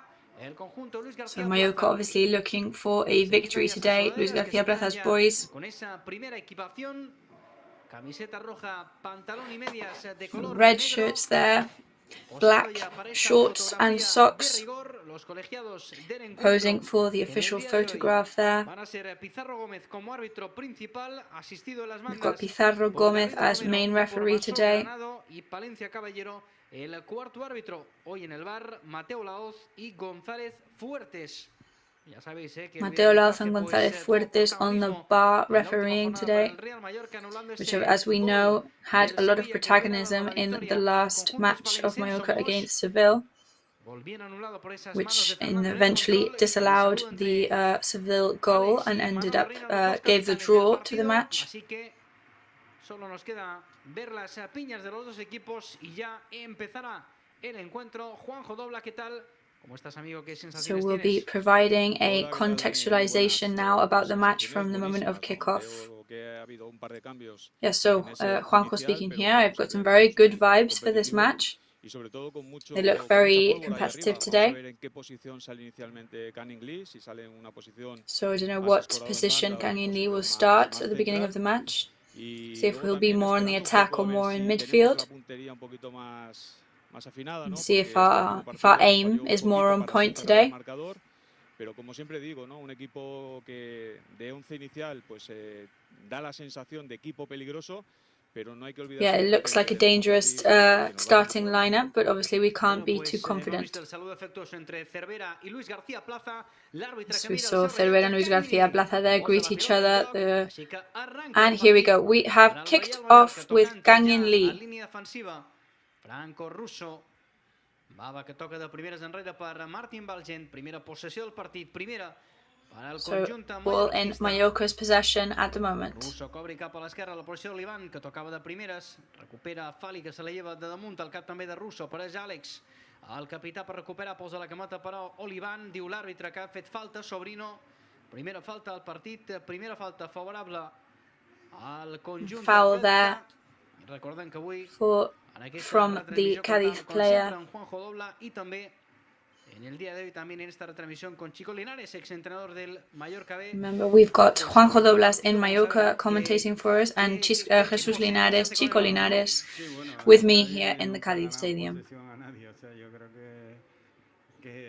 Yeah, I don't really think Cádiz usually beats anybody in possession-wise. But Mallorca needs to be wary of Cádiz's counter-attack. Ha arribat, però, atenta el porter Ledesma, està jugant ja el Cádiz per aquesta part esquerra. Àlex cerca la connexió amb el Choco Lozano. 4 gols aquesta temporada, el màxim artiller del conjunt. Me decías que Lozano está, la verdad es que bien esta temporada, se le ve con el ex del Tenerife, se le ve ahí con fuerza, con ganas. Está en muy buen momento y viene de hacer un hat-trick contra Villarreal. Yeah, so Lozano's doing very well this season for Cádiz. He's scored 4 goals at the moment. Es verdad que ganaba 1-3 el Cádiz en el estadio de la Yes, Cerámica. Cádiz won 3-1. No lo marcó. Es verdad que ya estaba también un poquito cansado, luego le cambiaron. And then Lozano had the 4th goal opportunity there, and then Villarreal came back in extra time, and the match ended on 3-3. Yeah, I mean, they really needed those points. They would have been great for them. If Cádiz had won that match, they would obviously be only 2 points away from Mallorca, but right now they're only 4 points away from relegation. So, yes, obviously we've got Chico Linares making us nervous here. You know, we're only 2 minutes into the match and we're already, we're already a bag of nerves. No, pero lo que dice tiene mucha razón. El Cádiz es un equipo que está muy necesitado de puntos. Juega en casa, va a tener el apoyo de su afición y lo que dice es fundamental, las contras, la transición que hace en ataque el Cádiz es muy rápido, muy vertical, ya lo ha dicho también Pedro Rostoy, y el Mallorca va a tener que estar muy atento de eso. Jugant el Mallorca en servei de banda, la posarà Brian Olivan des d'aquesta part Yeah, esquerra. so a throw-in by Brian Olivan there on the left wing around midfield for Mallorca there. El coreà que se gira, la torna cap enrere per Olivan que juga per baix amb Àngel de primeres en Canguilí, intenta posar-li velocitat al Mallorca, recupera però el Cádiz, se l'endú Àlex. Combinació a dalt, cercant aquí The possession goes back to Cádiz. Martin Valgen rectifica bé. Yes, the ball has gone through Martin Valgen's legs there. Ja la té Bava, la demana Sevilla, controla el de Berja, toca cap enrere, una altra vegada per Back Bava. into Mallorca's possession. L'esquerra la demana Olivan, ja la controla el català, la posa en llarg, cercant a Canguilí, bona pilota, se gira, llàstima, se li escapa el control, recupera el Cádiz i és Fali, que endarrereix per el porter per Ledesma. La pilotada llarga, aquí l'avantatge de ser per Franco Russo, però que bé juga amb el seu cos ara. Sobrino se'n volia anar, cercava la connexió aquí amb el seu company, amb Chapela, recupera el Mallorca, apareix a Bava. Johnson, que no se la pot quedar, Canguilí, que se li escapa. Bueno, muchas imprecisiones de uno y otro, recupera la pelota el Mallorca de nuevo, al cercle central. Yes, Mallorca recovering the ball there again. Acaba de tenir clar Salva i prefereix endarrerir per Russo. Aquesta a l'esquerra Yes, per Maffeo Olivan. there looking for the ball, but they prefer to kick it backwards to Russo. Encurtat aquí per Sevilla. Bueno, por cierto, Chico Linares me estaba... Short passes there with Sevilla. Además de mi pueblo, como era Rafael Sastra, el lateral, también otro de los grandes. Another of the players that you had, Jesus, which is Sastre. Rafa Sastre. Yeah, you brought him here, right, as a coach? No tuvo mucha suerte ni él ni yo. ¿No le diste bola o qué? Yes, I brought him here, and it's true that the season he was with me, neither him or I had a very lucky season. Como muy querido, pues claro, a él le perjudicó también bastante, ¿no? Y obviously the fact that we were getting a lot of criticism and we were also having some financial problems didn't help at all, because that didn't benefit us in any way. Salió de aquí a segunda división, se fue al Sporting. Al Sporting, que también se convirtió allí en una leyenda. Un tío fenomenal como persona y súper honrado en el campo, lo daba todo. No como Juanjo, pero bueno, tampoco se puede tener todo. Yes, we had some players that, when we went down to second division, they went to Sporting and they became legends. They're complete legends. They would give it their all on the pitch. I mean, not like Juanjo, but then nobody's perfect. Bueno, està jugant al Mallorca. Nosaltres, mentrestant, quan no passen coses, aprofitant també per comentar alguna coseta. So obviously, when the action is not particularly exciting on the pitch, we make the most of speaking about past stories that we have with our guests. With possession for Mallorca at the moment. Sevilla finds Angel there.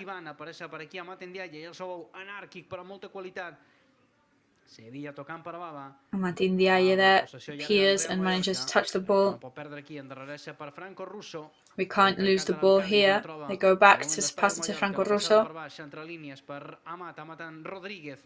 El Tigre que se gira, torna a jugar cap enrere. Salva que li diu a Franco que insisteixin per part dreta, però no. Torna cap a l'esquerra. Ara es va que la posa dintre. Sevilla trying to tell Franco Russo to concentrate on the right wing. Una mica sense espai per al manco, ha recuperat la pilota, cau en terra, la falta, i pot ser una falta perillosa. Bueno, pues ahí Fali que yo creo que se equivocó, porque había ya Fali there possibly making a mistake, the defender for Cádiz. So there's a foul there, which could be a dangerous one.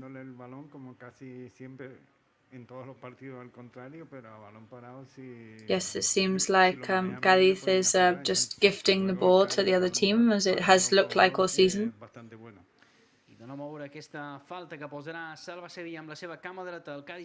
So Salva Sevilla is going to take this free kick with his right foot. Passes it around to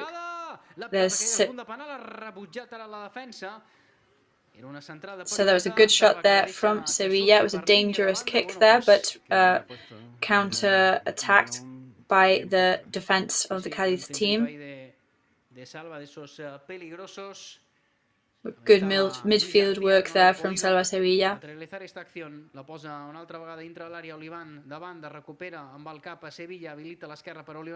Still in the scoring area there for Mallorca.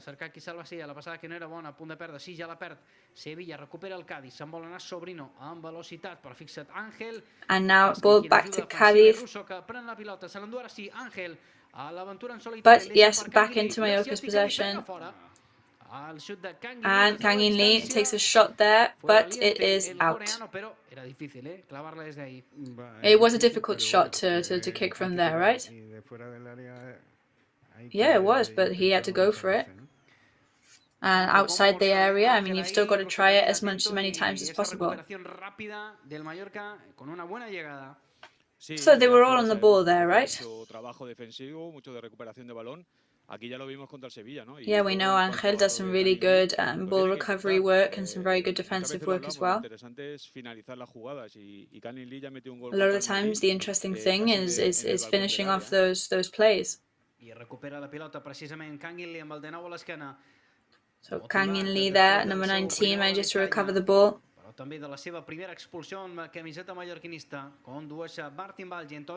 Fresh back from his first red card in a Mallorcan shirt. But yes, back into Cádiz's possession. S'acompanya aquí amb lateral, la centrada de Chapela al frontal de l'àrea, posa el cap Franco Russo, ben col·locat alerta, que arriba. Header there from Franco Russo. Cap a la frontal de l'àrea, ja l'ha taponat Salva Sevilla, està a punt de perdre el Cádiz, però apareix Àlex per jugar per Fali, per tornar a iniciar jugada des de darrere.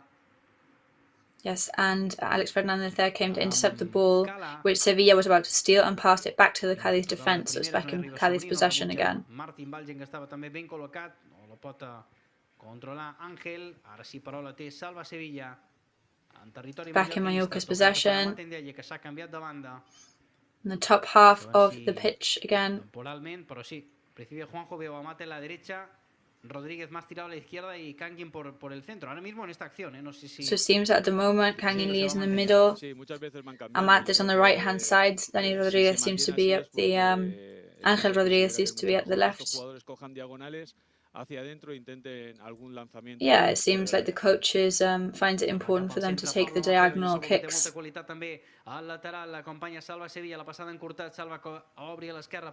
Short passes here between Maffeo, Salva Sevilla and Olivan. Amb el timó del Mallorca, en el dia d'avui amb Salva Sevilla, El 8, el de Berja per Rodríguez, que se'n va cap al centre, toca cap enrere per Franco Russo. No té pressa el Mallorca, ara sí, el canvi d'orientació de Russo, boníssima. Mallorca does not seem to be in any rush at all. They're passing the ball. There's some very good passes between the players. La pot recuperar Amat, sí, se l'endú, no. Li cau la falta. Pitó lo fácil el colegiado, me parece a mí, ¿no? Yo creo que no, que fuera una... There's an easy foul there by the referee, blown by the referee. Espino que se fue al suelo después de... Espino threw himself on the ground there after slightly colliding with Ahmad. El otro día de Alessandro lo propuso para el Barcelona en el chiringuito. ¿Para el Barcelona? Sí. Yes, the player Espino who was proposed for Barça the other day, actually, who seems to be having a very strong start. Sí, ya lo veo. Alerta a la central, Cádiz, la pilota al segon pal, apareix per aquí Iza, al lateral dintre l'àrea, deixa cap enrere per Johnson, que li pega de primeres. Aquesta pilota que acaba sortint a la dreta de la porteria de Manolo Reina. There's two shots there towards the Mallorca goal, the second by Johnson, which eventually falls slightly right of the goal. Yes, those were actually some dangerous shots by the Cádiz team. Pero la segunda jugada terminó los pies de Johnson, que bueno, pues no sabíamos muy bien qué buscaba, si el disparo o el centro, pero en cualquier caso ese balón que salió ja està jugant al Mallorca, ja està jugant Dani Rodríguez a l'esquerra. Yes, but back now in Mallorca's possession at the top of the pitch. Aquesta cap enrere. Está muy tapado, Salva Sevilla, Juanjo, La verdad es que le tienen ahí bien controlado. So Juanjo Salva Sevilla looks very much controlled by the Cádiz players at the moment, right? He's very covered by them. Pero es que el Cádiz está defendiendo muy bien, está manteniendo un bloque bajo. Yes, Cádiz doing some very good defensive work right now. Que encuentre ese hueco, ¿no? And that obviously is stopping Salva Sevilla from finding that space to go through. També el cap, l'avantatge aquí clara per al Cádiz. Johnson a punt de perdre, mossega Dani Rodríguez, el tigre que se l'endú, cau en terra, reclama la falta, l'àrbitre estava apropat i diu que no hi ha res. As Dani Rodríguez there goes down and raises his hand for a foul, but the referee does not grant it to him. We've got ball back into, yes, and then Baba goes down and there's a foul whistled there. So ball to Mallorca.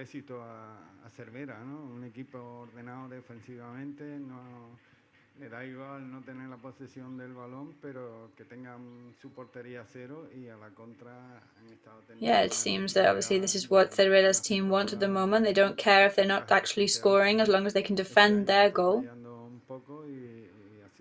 which is what they've been failing at recently this year. So if they could be fixing their defensive problems, then obviously that's good news for them. Era bona la intenció, però era molt difícil, evidentment, enganxar aquesta pilota. Ha jugat ja Ledesma, el porter, per Espino en aquesta part esquerra. S'ofereix Àlex, el capità, que juga cap enrere. Yes, ball back into Cádiz possession. Playing some short passes on the defense here. Franco Russo que posa la cama, pero bueno, pues había levantado la mano y creo que era fuera de juego. That was offside there. Cádiz was offside there in that bit of play. So it's 0-0, coming up to near the 15-minute mark of the match. Tocant Russo cap enrere per el porter, per Manolo Reina. Ui, completament de negre. Reina que espera el moviment del davanter per jugar per ball to the goalkeeper Reina there. Was waiting for some of his players to take this kick. En tranquil·litat. Baixa a rebre Rodríguez, la passada aquí per Russo, alerta. Rodríguez runs there to receive the ball. Sobrino, però afortunadament és a banda pel Mallorca. And it is a throw-in for Mallorca there. García, com sempre, seguint el partit dret a la seva àrea tècnica. Luis García, as always, stood up near the bench, near his second coach, pacing up and down. Yes, a very good atmosphere today. Obviously, not an ideal time, being 2 p.m., but en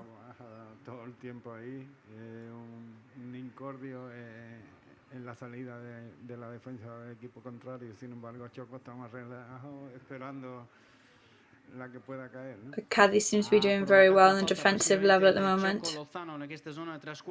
So it's been Choco Lozano that actually committed that foul there. Pujat, veig ara que s'incorpora també en atac Fali, el central. I Cala. Cala també.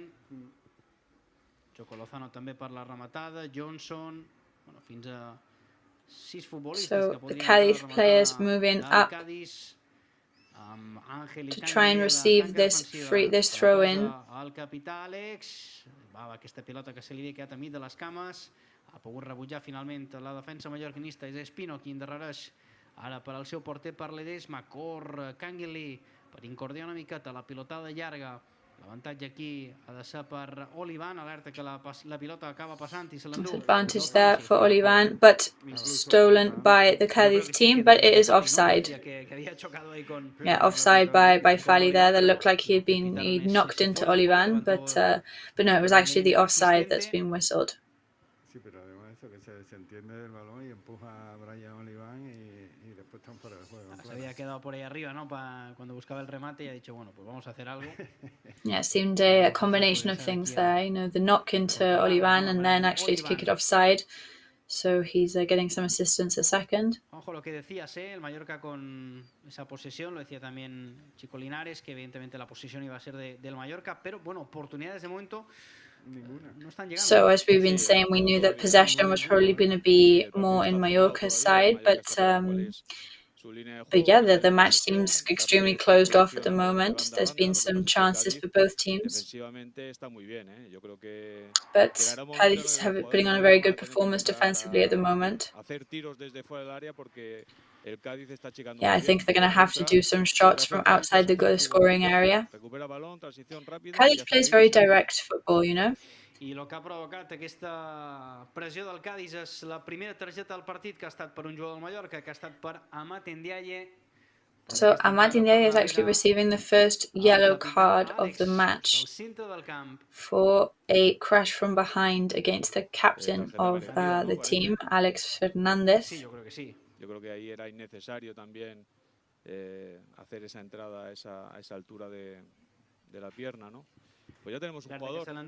La centrada directament a les mans de Manolo Reina, la centrada d'Espino. Ha trajat ràpidament. And the ball goes there straight into Manolo Reina's hands. Cap a la dreta, la posició de Pablo van fer per una altra centrada perillosa. Aquesta vegada, però, ben col·locat a Manolo Reina per atrapar sense massa problemes. Hablaba Juanjo Dobla en este Play Red Live. Sí, decía que ya tenemos. So Juanjo speaking again. Yes, so that does put one of our players under pressure and slightly conditioned because of that yellow card. So we can already imagine what the first change is going to be for the second half. Yeah, of course, because with things how they are with the bar right now, it's dangerous to keep players on that have cards. And any wrong movement could easily be another yellow card. So, yeah, and then you'd be straight off the pitch. So there was a shot there, but actually does not only reaches Ledesma's hands, the Cádiz goalkeeper. Argentí, segona temporada. El conjunt gadità posa la cama Franco Russo, la envia directament a servei de banda. Recupera la pilota l'equip d'Álvaro Cervera. 0-0 al marcador. So Cádiz team there recovers possession. Still 0-0 on the board. Perfecte ara per Canguilí. Segurament si li pot posar una miqueta de velocitat, espera l'incorporació de més efectius. Toca encurtat aquí per Sevilla. Aquesta en va alerta molt perseguit, a punt de perdre. Short passes there up the offensive side for Mallorca. Foul there against Bala, taken very quickly by Salva Sevilla. And there's been a foul. And there's a yellow card there against Cádiz midfielder Fali. It's a very dangerous free kick there for Salva Sevilla. Yes, and it's dangerous for Fali to have a yellow card too, because he's a very protective player for the team. Estic veient aquí al monitor l'acció repetida. Bueno, la verdad es que no sé si es a propósito o no, pero lo termina barriendo con la otra pierna, en la pierna de apoyo. Yeah, so it does completely unnecessary foul to commit there because he has already made the pass and he does end up brushing him with the other leg, the supporting leg. So we can see if hierarchy plays a role here with or whether youth will play and the daringness will play a role. Yo creo que las canas, It depends who's going to go up and take this kick, whether the experience or the breath of fresh air on the team.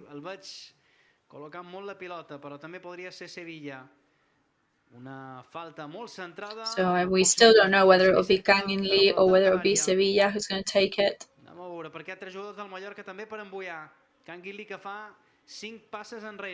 Kangin Lee takes 5 steps backwards. Oh, it's going to be Salva. And it has hit the crossbar. What a shot there from Salva Sevilla. Ledesma, the goalkeeper, was not going to get there. We thought it was going to be kicked by Kangin Lee, but it was Salva Sevilla in the end. Great shot there, great kick from Sevilla. Yeah, it was very nearly went into the back of the net there. Es que encima, yo la he visto adentro, Sí, sí, pero es que encima, aparte de I saw that in the goal. El rebote, no llega Russo, pero por los pelos, Hemos tenido mala suerte. Yeah, and also the bounce off the post nearly reached Russo, and that could have been even more dangerous then. So that was the first clear chance of the match, which went to Mallorca. Salva Sevilla de falta directa, ya decíamos que la falta era muy buena para él. Salva Sevilla's kick that came out of a foul. The kind of free kick that this player is actually very fond of as well. So here we go, Martin Valgent. Cap a la dreta, canvi d'orientació, controla perfectament per aquí, Pablo Maffeo l'acompanya a la jugada, Martin Dialle també Salva Sevilla, ja la rep en zona 3/4, el de Berja cercant la millor passada. So 3/4 of the way up the pitch. S'intenta anar still in Mallorca's possession here. Back into Cádiz possession, so it's Lozano tearing up the pitch very alone. 2 Cádiz players catching up to him, so it is quite dangerous.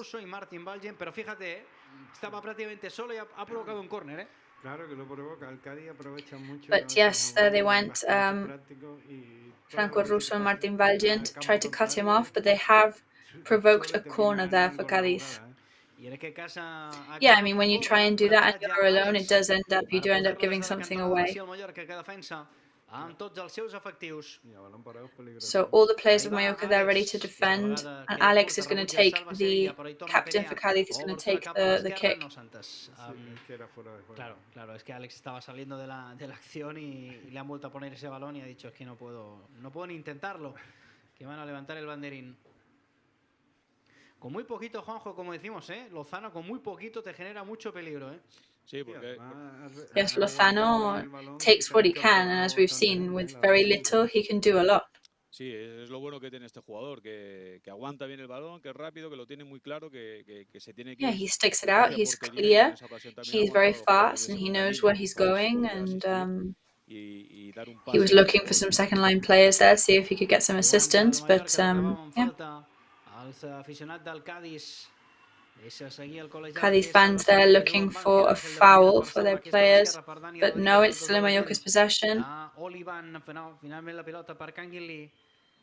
Que juga cap enrere per Sevilla, una altra vegada per Canguin, aquí cap enrere per Franco Russo, i aquest endarrereix ara per Martin Valgent. L'acompanya Bava per la sortida de Mallorca doing some short passes, but eventually passing them back to their defensive players. Però decides fer un canvi d'orientació d'aquests complicats, l'avantatge aquí clara per Iza, que amb el cap endarrereix per al seu porter. Maffeo there tries to do a change of direction, which falls into Cádiz possession and ends up with the Cádiz goalkeeper having the ball and kicking it back out. So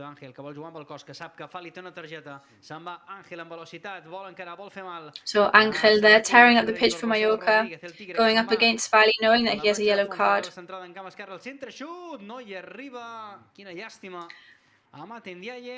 Pero fíjate, Linares como han Does a buscado good ahí shot there, a but Fali, que sabe que unfortunately tiene does una not tarjeta y que reach evidentemente está muy Martin condicionado en Diaye. ese tipo de acciones. Ángel es un jugador muy listo y es de estos del área Yeah, que Angel is a very clever player. se entera de toda la jugada y está claro que está buscando a Fali. And he's there on the ball of all the different plays. Recupera ja, bueno, juga ja, volia dir la pilota al Cádiz, que canvia d'orientació per a Chapé, la posa al cap també molt bé Olivan per enviar So directament CÁDIZ there al servei de recovering the banda. ball. 25 de partit aquí. El nou Mirandilla amb empat a 0 25 minutes in, and there's no Mirandilla Stadium, 0-0 on the scoreboard. De Salva Sevilla de falta directa, la millor oportunitat del partit, la millor per al Real Mallorca. La disputa aquí entre Olivan i Sobrino i le cae el saque de banda al Cádiz. So there was a bit of a face-off there between Sobrino and Olivan, which ends up with a throw-in for CÁDIZ. Protestaba, ¿no?, junto con nosotros por esa decisión. Juga el Mallorca, alerta la pasada Rodríguez per Canguil i entre línies l'acompanya en Diaye. Ja cau en terra, jo crec que no hi ha falta perquè l'àrbitre diu que ha tocat a pilota, s'aixeca ja Canguil i rebutja Fali. La pilota que torna a Seem there was a foul there. So ball still in Mallorca's possession. And then Lozano steals the ball and he's tearing up the pitch. He's inside the goal area. And it falls to the right of the goal there. What a change in rhythm from this player.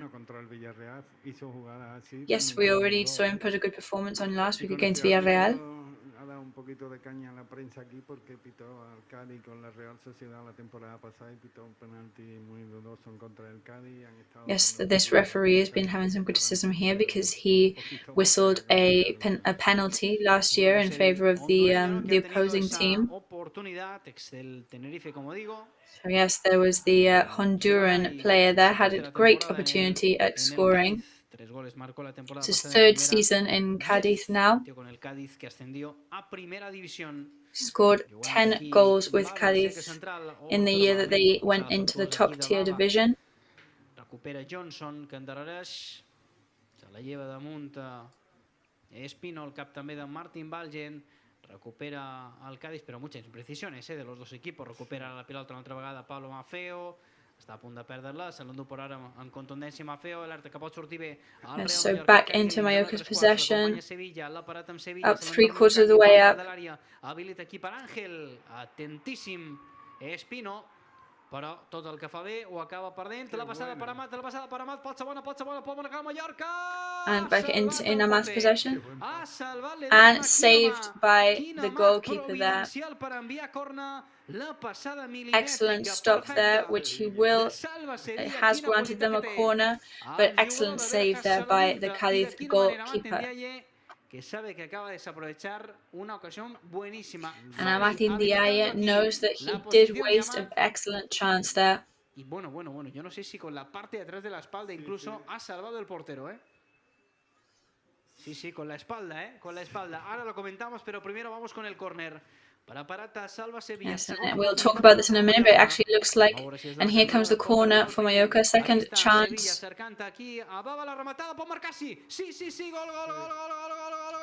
And it is a goal for Mallorca there by Baba.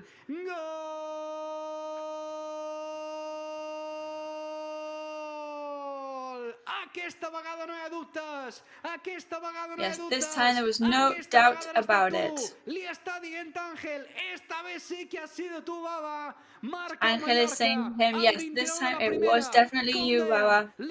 It is Baba there. What a massive importance the second plays have when we are in that area of the pitch. That humble ball that reached Baba then, and he managed to put it in the back of the net. A goal there for the midfielder.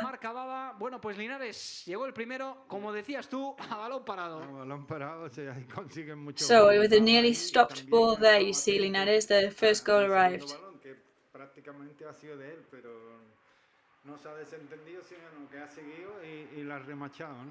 Yeah, he didn't give up there, he took the chance, and we saw what happened.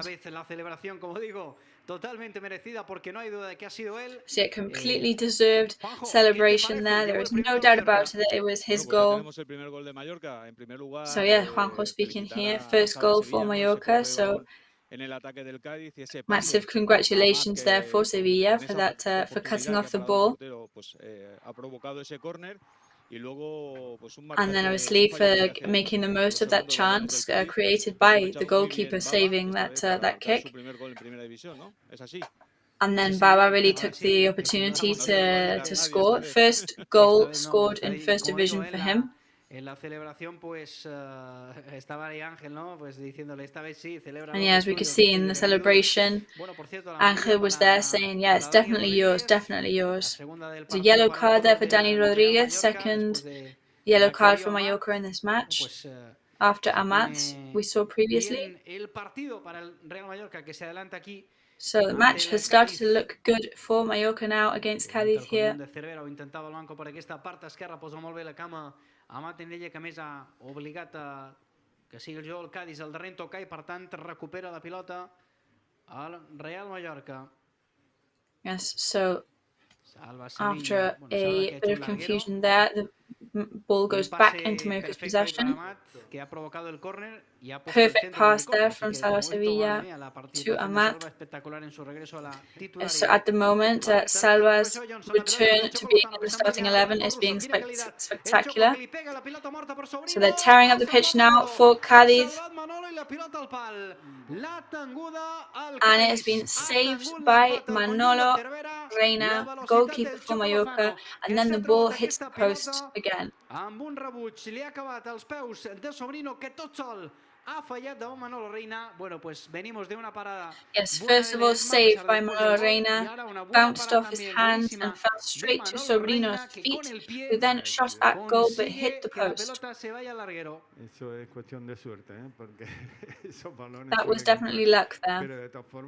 Those are the kind of balls that often go into the back of the net. Con el marcador a favor que te cojan a la contra y con muy pocos jugadores en defensa, hay que estar más atentos.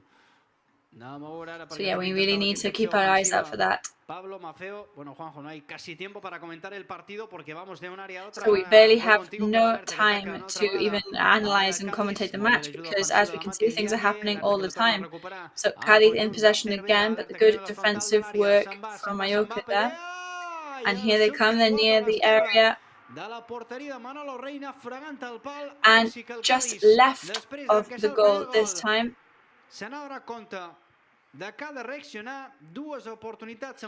it seems like Cádiz has realized that they need to react now against this first goal that they've conceded because they've had two very near chances at goal since the goal scored by the Mallorca team. Yes, so we've seen now the importance of not losing the balls around the midfield, of course, and also Lozano's speed. It's incredibly important for the defense to be really on top of him and not let him get away with anything. Yes, Pedro Rostoy, second coach today, said that he was most worried about the speed of the opposing team. But possession there was in Mallorca's, stolen by Cádiz, but then stolen back by Mallorca again.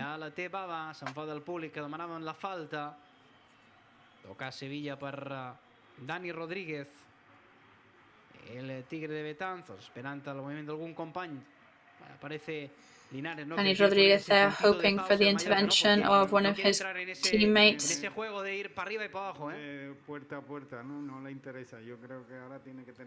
Players here trying to avoid that up and down, backwards and forwards from each end of the pitch movement.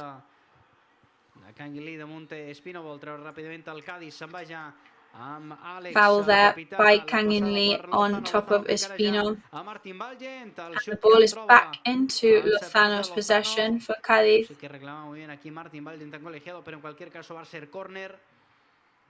So it is going to be a corner there for Cádiz. Alex is going to take it there. Everybody's there inside the goal scoring area. Manolo Reina inside the goal, ready. Han fet la curta, ara sí que la centra, s'ha quedat en segon pal, el cap aquí de Johnson, rebutja Maffeo, la torna a tenir el Cádiz. So Maffeo manages to defend against Johnson's header. S'ha creuat Ángel i serà servei de porteria. Bueno, així que parecía córner. Jo crec que parecía córner. And then it looked like it was going to be another corner there, but the linesman did not seem to think so. So yes, a bit of a protest there, a bit of rejection towards that decision from the Cádiz fans, but it's back into Manolo Reina's possession. But yes, a very good couple of minutes for Cádiz, right? Yeah, they seem to be facing up to it.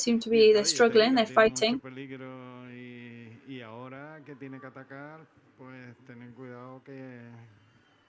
Obviously, yeah, they need to attack now, so you've got to be careful.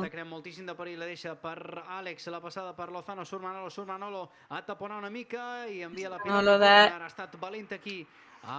And it's another corner there.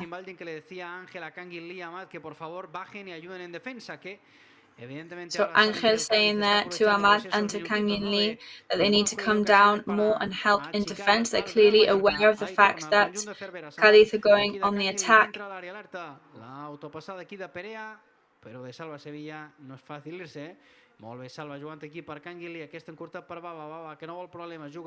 Back into Mallorca's possession now. Baba trying to steer away from any potential problems there. But back into Cádiz possession now.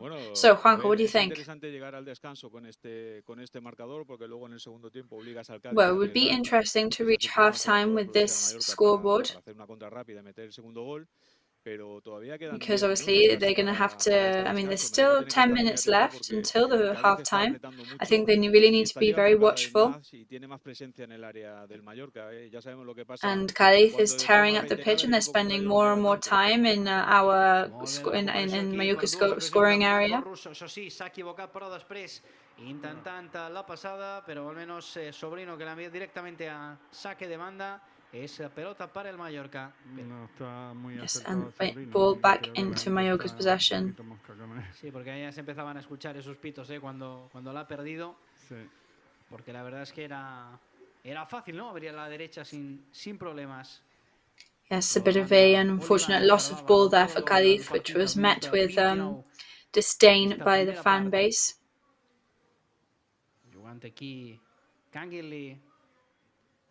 Kang In Lee there playing for Mallorca. Passing it back to Martin Balgent. Ni se ha inmutado, No ha hecho ningún gesto. Cervera there, not really reacting to the last couple of touches by his players.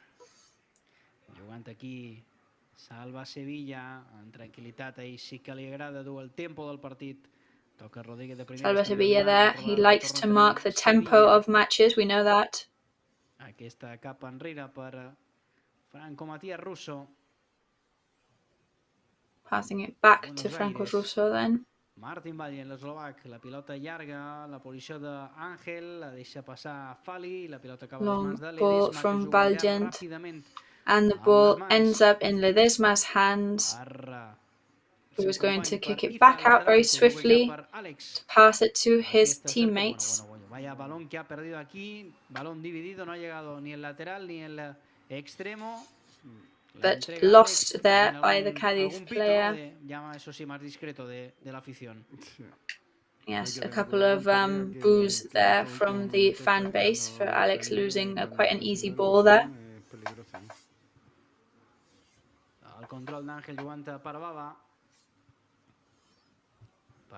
Ball back in Mallorca's possession there.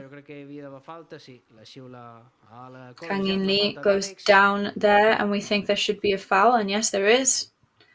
Foul whistled by the referee there, by the linesman. Como unas sirenas aquí cerquita, esos que está Salva preparado para sacarla y ya se activan las alarmas aquí en el nuevo Mirandilla. We're hearing some kind of alarms in the background here. Franco Russo. Kang In Lee que abandona també. Ja l'ha echado. Sí, l'ha echado, le ha dicho, mira, Mira, chaval. No lo intentes más, ¿no? Segundo aviso. La posa Salva Sevilla cercant aquí a Russo. Bueno, no ha arribat ara l'argentí. Serà servei de porteria. Salva Sevilla there passing it to Russo, but Russo does not reach the ball, and instead Ledesma, Cádiz goalkeeper, manages to get the ball. Decimos Linares que sí que ha sido suyo porque hace un par de partidos, ¿no? Marcó ante el Levante, ¿no? El gol de la victoria, bueno, y realmente luego la repetición demostró que no había Yes, we're saying that today it definitely was Baba's goal today, because we had an important goal in a recent match where Baba, in fact, even did a somersault because it seemed like the goal had come off from him, but then revising it on video afterwards, we saw that it came off Angel, not from Baba, so obviously that was disappointing for him. So that's why it's all the more important for him today to know that today it really was his touch today, for sure.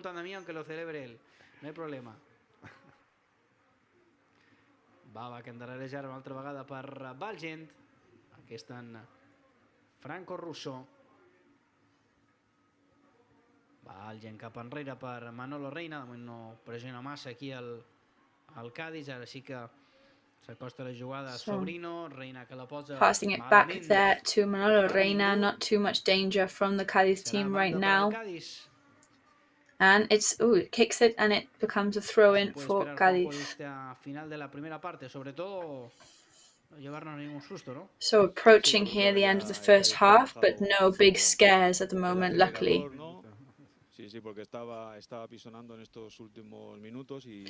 Yes, it's nice to take our foot off the accelerator because Cádiz had been piling on the pressure for a couple of minutes.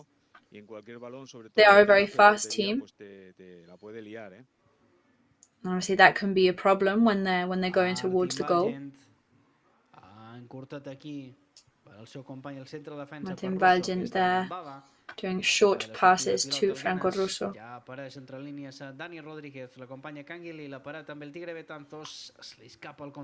Rodríguez there, accompanied by Kangin Lee. Yes, bad pass there from Russo, which is intercepted by Lozano, and he starts coming up the pitch.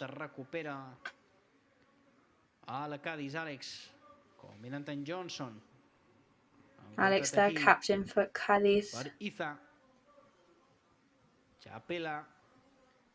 Sobrino que toca de primeres, ara sí, la paret a la dreta per Johnson, que fa la central, pot ser perillosa, la rematada de Lozano, aquesta pilota que no ha sortida, Espino que la torna a posar, rebutja ara sí. And a dangerous shot there from Cádiz. Si la peina un poco más, si le pega un poco más, iba dirección puerta, Yes, it was going in goal direction, but it was headed by Lozano, which kind of ruined their chance there. And another shot there from Alex, which goes out. Yes, so it does seem that from the moment Mallorca scored, Cádiz was then able to have their best minutes of the match. La gente que ya se pone nerviosa con Manolo, que es un especialista en arañar segunditos, sí. So we can see the fan base there getting quite annoyed already at Manolo, who we know is an expert in wasting time and managing to grab some extra seconds. So he's looking there for Dani Rodríguez. And it's going to be a throw-in for Real Mallorca. Obviously in no rush whatsoever.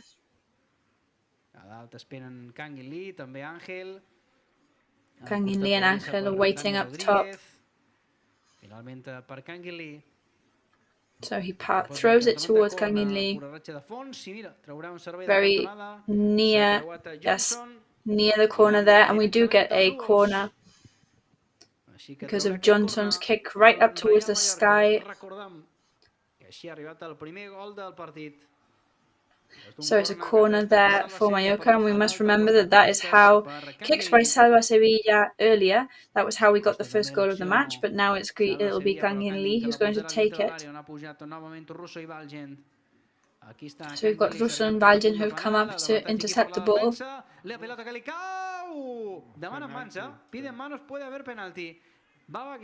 And it seems that there has been some handball here. It could be a penalty. Baba is asking for handball. Tocarla ha tocado con la mano, ¿no? It seems like he did do handball there. So it seems that he has whistled for the first half, but you know, the Cádiz players are already moving towards the changing rooms, but if they go to the bar and see that it was handball, then you know, we don't know if it was voluntary or involuntary, but yeah, by the captain there, Alex, but it looks like there was handball. It is true that he had his back to the player.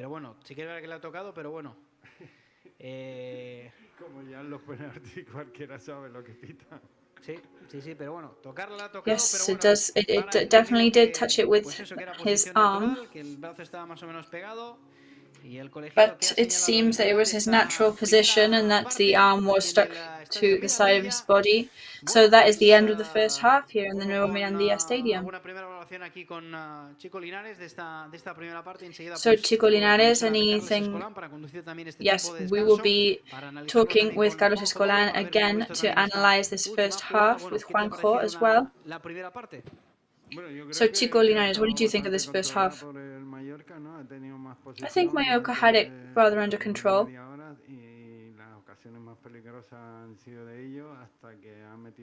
I think they had the most important chances, and then I think that woke Cádiz up, and then they had some more chances scoring. I think we need to be very careful in our defense. And I think they're going to bring on Gredo now for this second half.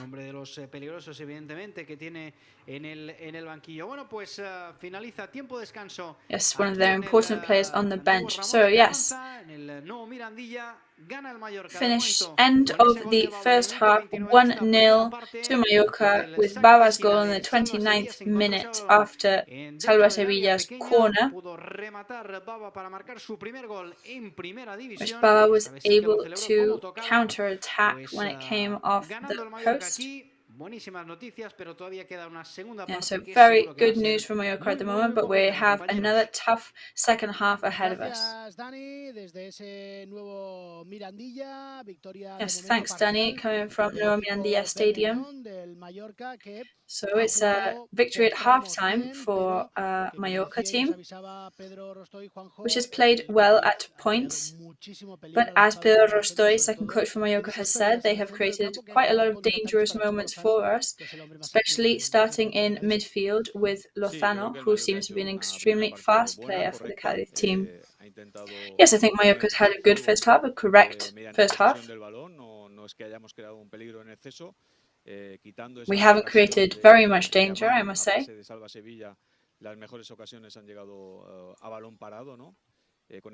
Yes, there's been opportunities with the stopped ball, apart from Amat's shot early into the match. But we've definitely seen some shots fired by Cádiz already.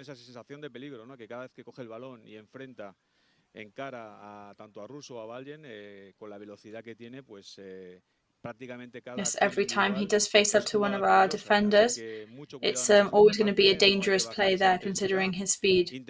So we can't let our guard down now. We need to be equally intense, create a bit more danger in the opposing scoring area to try and get a second goal and, you know, guarantee a comfortable scoreboard. Maybe we need to be more patient, right? I guess Luis García Plaza was asking for that in several points of this first half. Every time Mallorca's in possession, Cádiz is kind of waiting to be able to steal the ball. La oportunidad de que Salva Sevilla domine el tempo del partido es vital para esta segunda parte. So I think to dominate the passing in the second half and let Salva Sevilla mark the tempo of the second half is very important, right? Yes, I think with the 4-4-2 formation, Cádiz is defending very well. They're closing off our spaces. Our wingers, who are used to running up and down the pitch, have not really had much chance to do that in this first half because of their good defending. I think Cádiz has been doing their homework in defense, definitely. La única manera para poder abrir la lata son o con tiros fuera del área, que hay que buscarlos, hay que mover bien. I mean, I think the only way to move up the pitch is to kick it out. Tener esos tiros fuera del área y luego esas and to find the right time for them. And then to make the most of those one-on-one situations. Which obviously they have managed in a way, because we've seen that Dani Rodríguez and Kang In Lee have not been characters in this first half in the way that we would have liked. But yes, we need to up the ante and try and get that second goal in. Yes, so mixed feelings at the moment. We've had some good minutes at the beginning of the match. Not so good minutes after the first goal, in which Cádiz responded with some very dangerous plays by Lozano and Sobrino, who we knew could cause problems, and at the moment they are causing some problems for us. Yes, definitely creating, knocking their confidence for the Mallorca defender slightly. But obviously we have to support them now, and I guess Luis García Plaza is going to tell them they need to dominate the match's tempo, for sure. So we are going to have a very short ad break as we finish this first half on up 1-0, and we will see you very soon. We will be back in the Nuevo Mirandilla Stadium to live the second half very intensely.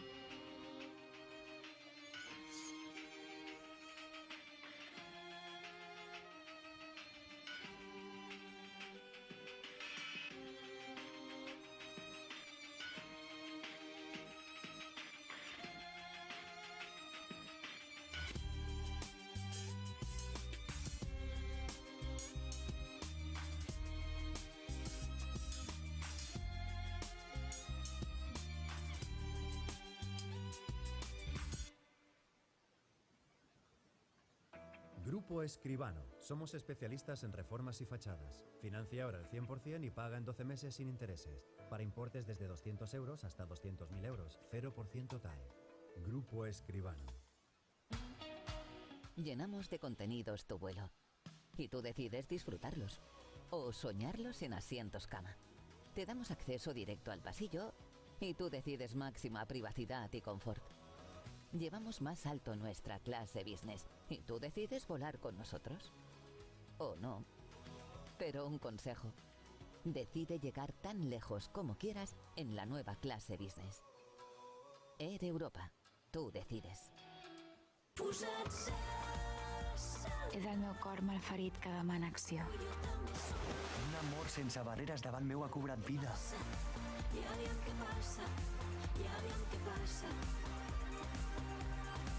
No sé què passa, ni per què passa, però sempre em passa.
Pues aquí seguimos en Son Moix, en este set privilegiado que tenemos a vista de pájaro del estadio también. So we are back here live in Son Moix Stadium from a sunny Mallorca. Que nos ha recibido con un poco de nubes, pero como corre vientito, en este caso ha hecho que las nubes se escampen y ha quedado un día bonito aquí. It was cloudy at the beginning, but we've managed to get quite a sunny day eventually, thanks to the wind.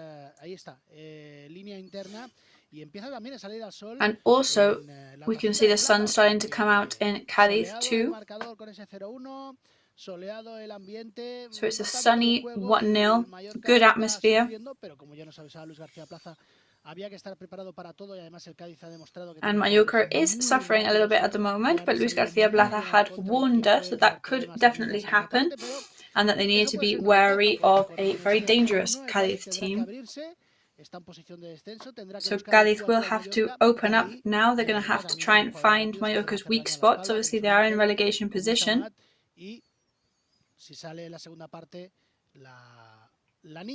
El ojito derecho de Juanjo Dobla, que es Ferniño. Así que, bueno, but Mallorca is putting up a fight with excellent strikers such as Amar, such as Ángel, and possibly coming out Juanjo Dobla's favourite in the second half, Ferniño. However, if we keep Amath on and then we have the same problem as we did with Kangin Lee in Valencia, we will be in trouble with the cards. Yeah, I think they were holding them off very well, Mallorca, until the moment of the goal. And then they started to become a lot more aggressive. I think Cádiz will make a change to include maybe another striker, such as Negredo. But obviously they have no other option than to take some risks here.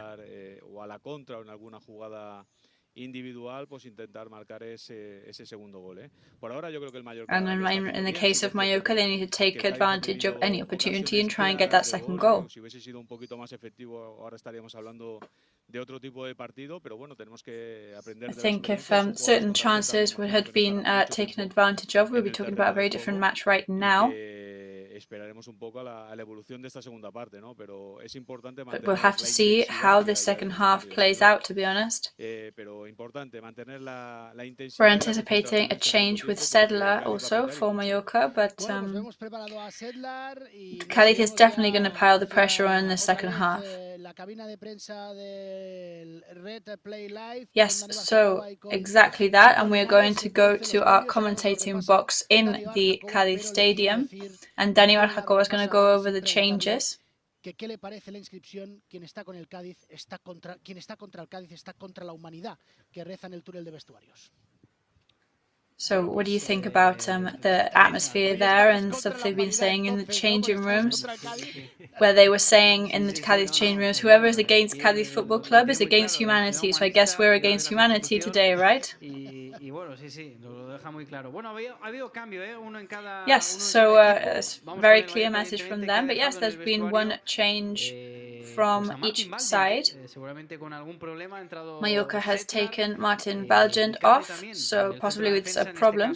So Sedler is coming on. And also Fali is going to come off for Cádiz, probably because of his yellow card. So instead, Chust is going to come on in his place. So what do you think of those changes, Linares? Which the second half is just about to kick off.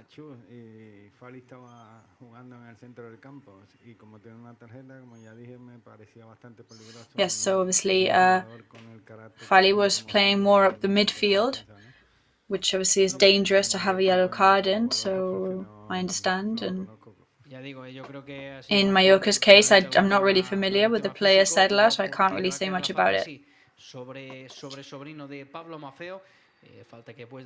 Yes, so that is a foul against Cádiz there. Again, another possibly dangerous move. Foul committed by Maffeo there. So we guess if Valgent has come off, it must be because of some kind of physical problem. Yes, he's an important player for the team and for the coach. So we would imagine that he's had some kind of muscular struggle there. So we hope that Sedla can keep up that level of intensity. He's a very intense player, especially up top, so hopefully he can show that now in these first couple of minutes.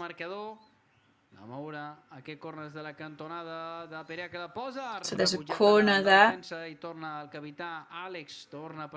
Well rejected by Mallorca's defence there, but back into Cádiz possession.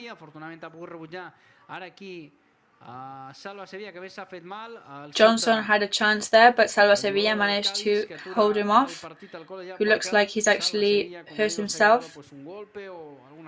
Salva Sevilla must have received a knock there. It seems like it's to some part of his face. So a Cádiz player has asked the referee to stop play for a second.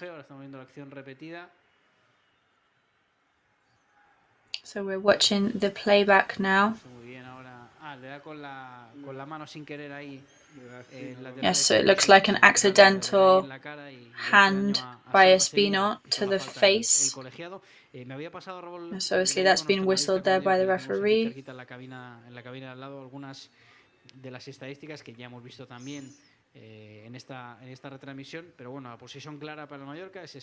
Yes, so looking at the statistics here, 63% of possession for Mallorca in the first half. Quite a balanced amount of shots. Yeah, I think they've done very well to get those shots in, considering their lack of possession for Cádiz.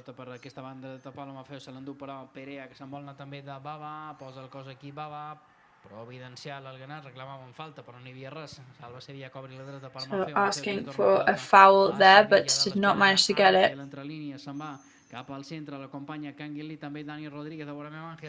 So Mallorca in possession, tearing up the pitch, passing it to Kang In Lee. And he nearly manages to get the ball in then, so it's going to go to a corner. Excellent speed there on Kang In Lee's legs as he tore up the pitch.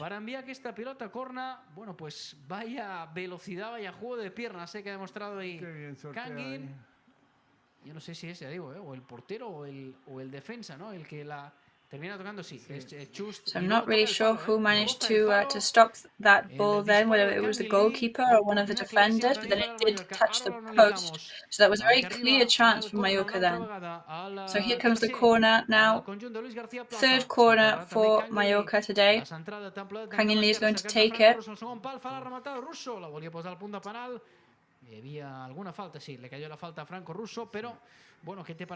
Foul there against Franco Russo after getting the ball.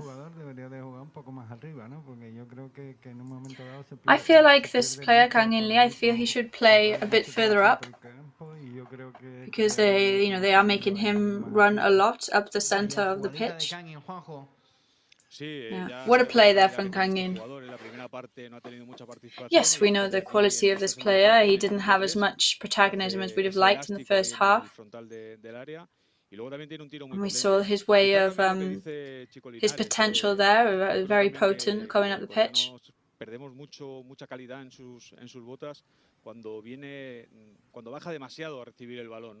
I think when he comes down too far to reach the ball, that's when we lose a bit of his potential and his quality.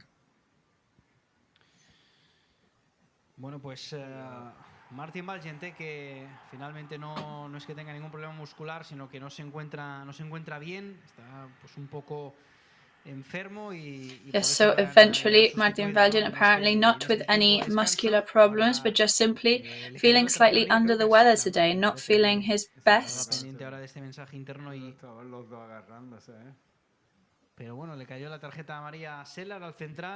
There's a yellow card for Sedler there, Mallorca's midfielder.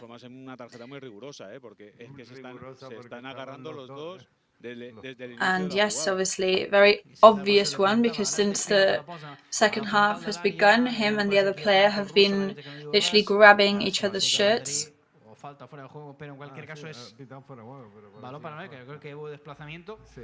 And then another whistle for offside there. but the ball goes back to Mallorca. 50th minute of the match, still 1-0 up for Mallorca. Nuevo Mirandilla. La posará Manolo Reina. So Manolo Reina is going to kick it out. La disputarà també Dani Rodríguez, l'avantatge aquí per la defensa, Àlex que se la lleva de damunt i l'envia directament a servei de banda. No s'asseu per ras, Luis García Plaza també al seu segon. Pedro Rostoy traurà de banda Pablo Maffeo. So Pablo Maffeo is going to take this throw in here for Mallorca. Canning Lee coming down to receive the ball as well.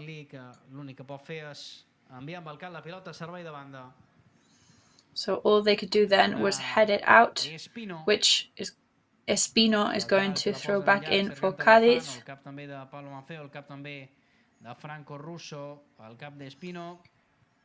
Looking for everybody there to receive with a header, and so it's another throw in for Mallorca, which is actually quite a convenient rhythm for Mallorca to be able to uphold at the moment.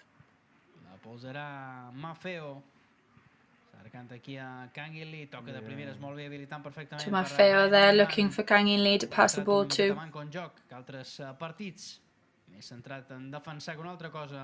Olivan que ara sí apareix per aquesta part esquerra, no hi ha falta, sí. La xiula al col·legiat, s'ha anat per davant a Chapela. Yes, there was a foul there against Chapela, so that is a free kick for CÁDIZ there.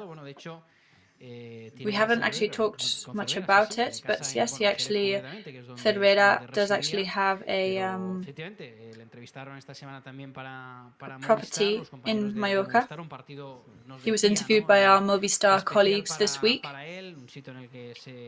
and he was saying how Mallorca is a very special place for him. He felt very loved here.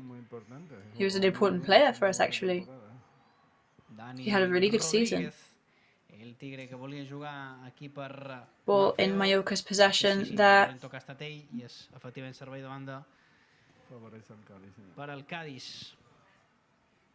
And then back into CÁDIZ possession.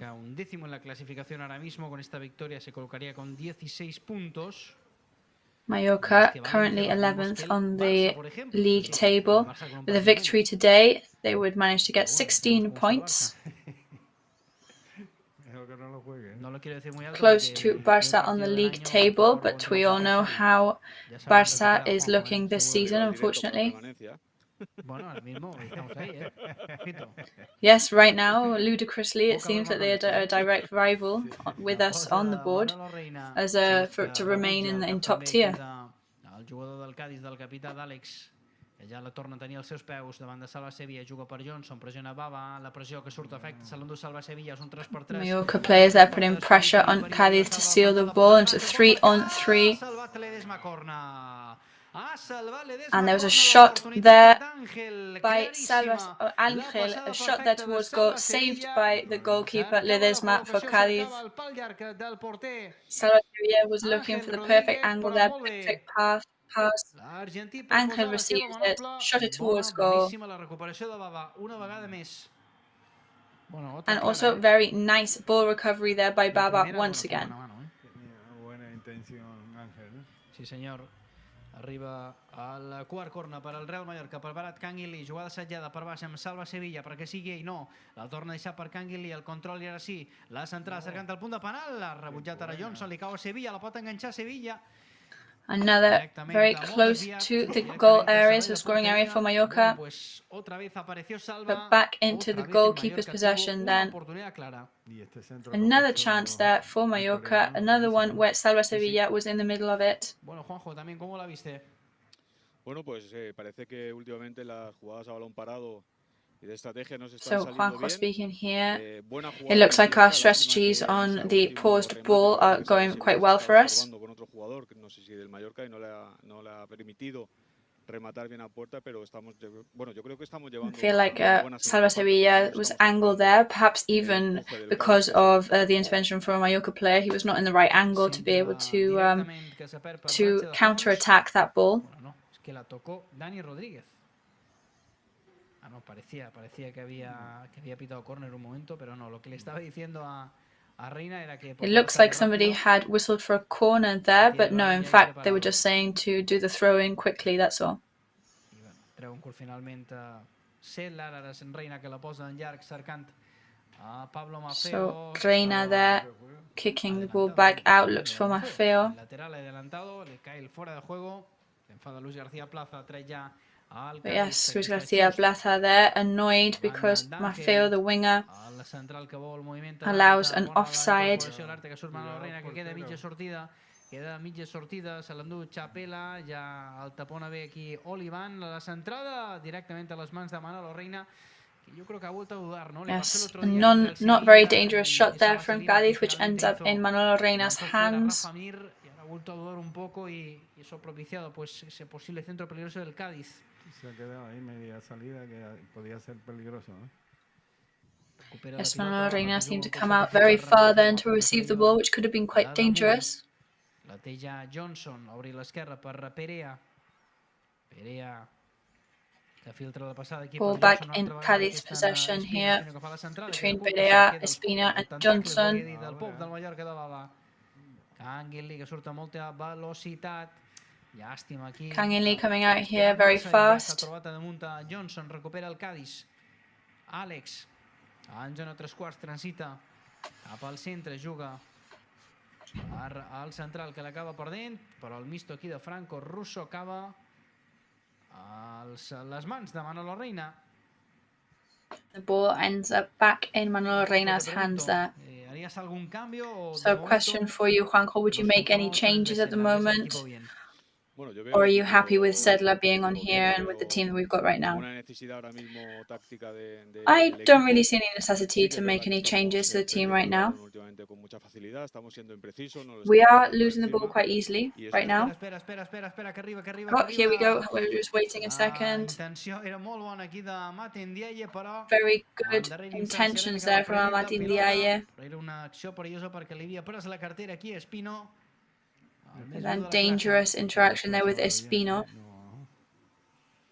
Había jugado bien ahí con el cuerpo para robarle la cartera y el arte que le torna a tenir aquí a Amat, aquesta vegada però se l'endú Espino, la pilotada, no problemes. Ball back to Amat, but stolen by Espino this time.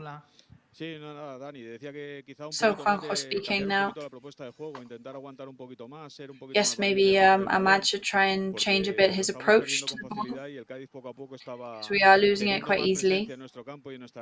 And Cádiz keeps having more presence in our scoring area.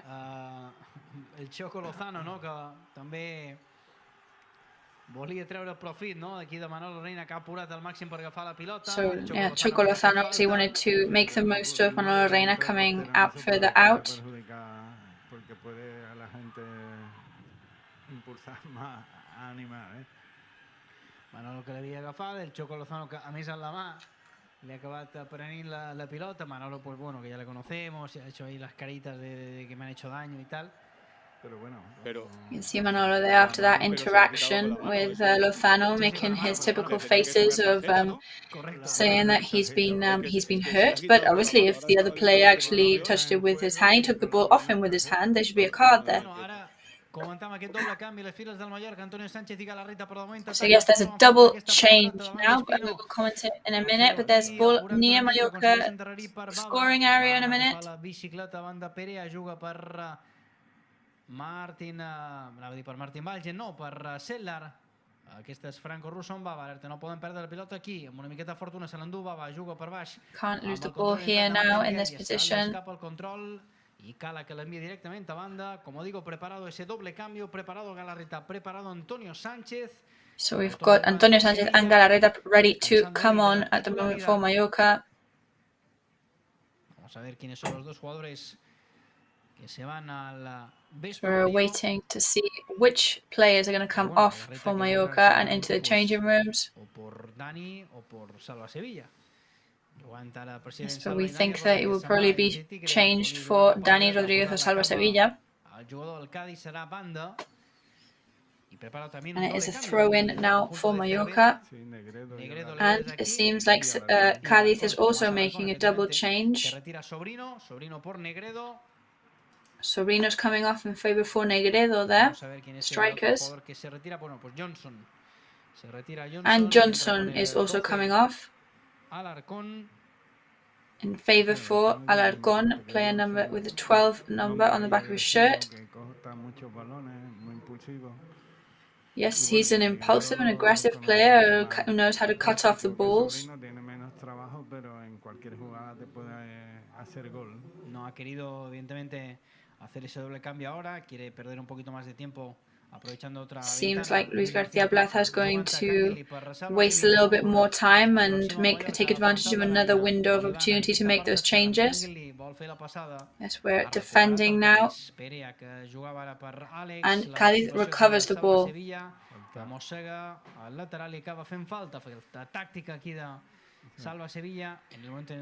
Tactical foul there by Salva Sevilla, and now we are going to take advantage of the moment and bring on those two changes. So we've got Antonio Sánchez and Amat Ndiaye coming off for Mallorca in favour of Galarreta.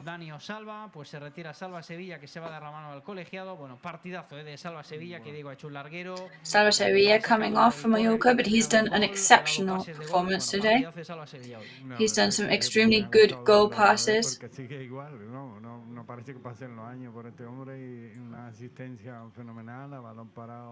Yes, it seems like, time just doesn't go by for this player. He seems very fresh and he's done some amazing assistances today. So what do you think of this double change, Juanjo? I think the changes that everybody was having in mind. Salva Sevilla is a very magical, very creative player.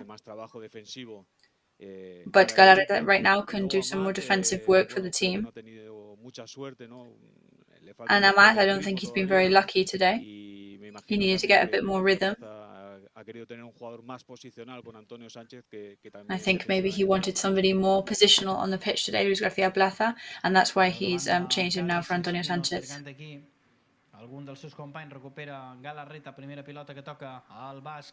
So first touch there for Galarreta today. Perfect pass there to Kangin Lee. They're going towards, and it's a corner for Mallorca. As Juan Cala got in the way of the ball there.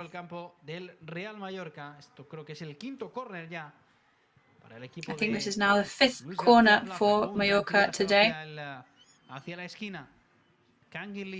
So Kangin Lee very calmly going towards the point in which he must take the corner shot. Everybody there bar one player inside the scoring area. There he is, Kangin Lee is looking for Baba there. Yes, and Sedler has the final touch, which unfortunately sends... No, it wasn't Sedler, it was Antonio Sánchez. Final touch, who tried to get the counter-attack, but instead sent it way up towards the sky. Passada Cala, queda curta, posa el cap ara Baba, cau en terra Kangin Lee, reclama la falta i la xiula al col·legiat que estava ben a prop de l'acció. Nice foul there on Kangin Lee, whistled by the linesman. That was actually very close to where that happened. Ya se tocaba ahí, estirando un poquito la pierna y se le ve un poquito cansado ya, pero bueno. Cuando ya empiezan ahí a hacer estiramientos, ya es sinónimo de... Yeah, we can see some players now starting to do some stretches on the pitch, which is always a telltale sign of perhaps we're going into the fuel reserves, but there's still a lot of match ahead of us today. Cercant el segon pal incorporació de Russo, aquí l'avantatge clara és per l'Edesma, el porter que l'atrapa sense problemes i juga més amb molta Cádiz goalkeeper there traps the ball. He's actually a very potent player today. L'aparició de Galarreta, alerta que l'ha perdut amb Espino, alerta la contra, Negredo que toca de primera Lozano que està... Galarreta loses the ball to Espino, which means that they start tearing up the pitch. Reina, que rebutja, fíjate, que Pablo Maffeo and Reina there managed to defend very well.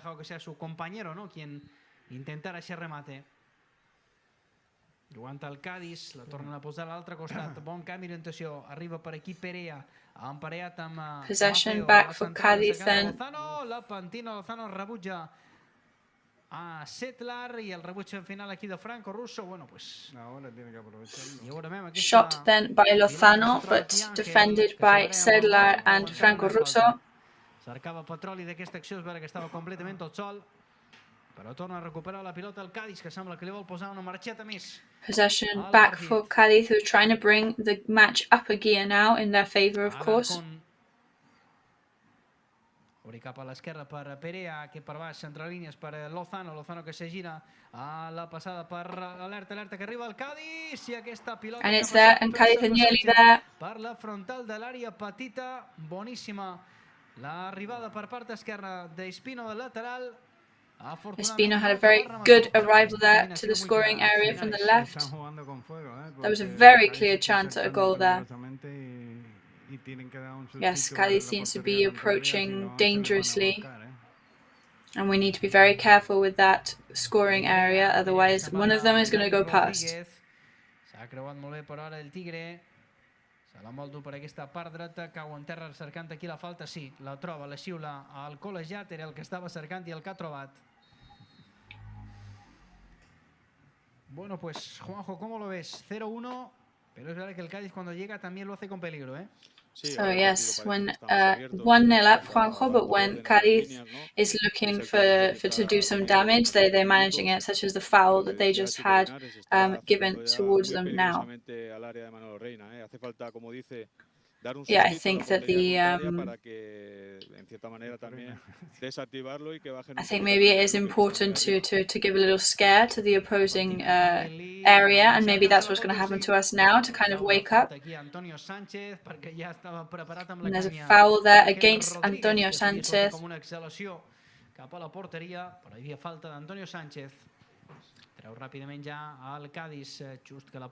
So Cádiz, they're going to take the free kick quickly, looking for Negredo, but Mallorca intercepts it. Antonio que se'n va cap al centre, decidit, valent, se'n va Antonio Sánchez a l'aventura, apareix per aquí Canguilí per recuperar. Antonio Sánchez there tears at the pitch, accompanied by Canguilí. A la jugador Chapela, que yo no sé si ya también está un poquito al límite porque se ha quedado tumbado sobre el césped. El colegiado que se interesa por él y prepara. The linesman there worried about Chapela, who's gone down and seems to be laying on the grass still at the moment. Arzamendia estaba. No, Arzamendia juega lateral izquierda, no creo que. Me había parecido, verle ahí preparándose en la. Sí, se estaba preparando. Slight debate there of which players are getting ready for Cádiz A lo mejor team. había preparado ese cambio y ahora, cuando vean este desgaste, ¿no? Aquí de, ya digo, de Chapela, del banda derecha. De hecho, manda, pues, They had been preparing Arzamendia, who plays on the left wing, but perhaps they will change their mind now after seeing the exhaustion from Chapela on the pitch. Ha decidido Álvaro Cervera. Sí, parece que no tiene mucho sentido, ¿no? Un jugador defensivo por un jugador ofensivo. So yeah, on paper it doesn't really make sense to make a change of a defense player for an offense player, but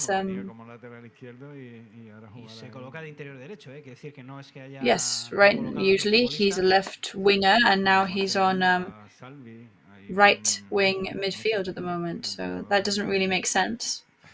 El que decide, claro, sí, sí. Jugant al Mallorca, intentava Canguilí, recupera la pilota, però al Cádiz. És Pino. Ball stolen by Cádiz then. Posa una miqueta de velocitat, juga a l'esquerra per Perea. Ja ha baixat a taponar per aquí Antonio Sánchez, se l'endú Espino. També li surt a camí Baba, vol bé els tentacles aquí de Baba, no hi ha falta, recupera la pilota. Baba doing some very good work there. There's no foul and they managed to recover the ball. So here we go, it's 3-on-3. And that looks like a red card there. Amb la targeta preparada se queden 10 futbolistes per expulsió d'Iza. Yes, Iza gets a red card against Dani Rodríguez there. El jugador del Cádiz, que ja quan ha fet la falta i s'ha secat sabia perfectament quina targeta when that Cádiz player committed that foul, then he knew exactly what colour card he was going to get from the referee. So Cádiz will now play on with 10 players. So what a great pass there from Canguilí. La entrada es absolutamente durísima a la zona de, bueno, casi de la rodilla. Bueno, afortunadamente le ha cogido el pie. Yes, that was very... Pero la entrada es muy dura. So that was Una Carcelén ganando there, red Rodríguez, card for him. sobre Very el césped. tough, very hard enter there, into that red card action. Went almost for the knee area. Vamos a ver, pues la va a revisar, ¿eh? Pues puede anular la expulsión porque se va a revisar efectivamente que no haya una falta previa. Actually, it's going to be contended, and there might be a previous foul against Espino, the Cádiz player, so they are going to revise that. They're looking at the screen now. En revisión esa posible falta de Baba sobre Espino y yo creo que So it might have been a foul on Baba against Espino beforehand. Pues casi que no, ¿eh? We're having a look at those frames. Y luego And it seems like there isn't really a foul. It seems like he actually touches the ball, really, rather than the Espino, the other player. Es que casi yo la puntita, yo creo, ¿eh? Yo creo que la puntita ahí. Es que madre mía, me parece. Maybe slightly touches him, but this doesn't seem that Baba did anything particularly wrong. So a lot of pressure here on the linesman and on the referee for this decision. Aiza, el lateral derecho, sigue revisando esta acción el colegiado del encuentro Pizarro Gómez. Le han advertido del VAR, ¿no?, de una posible falta previa a esa falta final que han hecho sobre Dano Rodríguez, que ahora se levanta. Es que no tendría sentido, dime, Juanjo. que no tendría sentido que ahora rectificase, porque ahora qué pase con el jugador nuestro lesionado con esa patada que se ha llevado, ¿qué pasa? Yeah, of course. It would make no sense for him now to disallow, to go back on his decision of the red card, because what are they going to do now? You know, we've got one of our players down and injured because of that. So, well, it doesn't look like he's going to go back on his decision. He has still got the red card there. Becoming quite an important point of the match at the moment. Kala is coming up there. The players are trying to pile the pressure on as well. A lot of tension there in the bench area.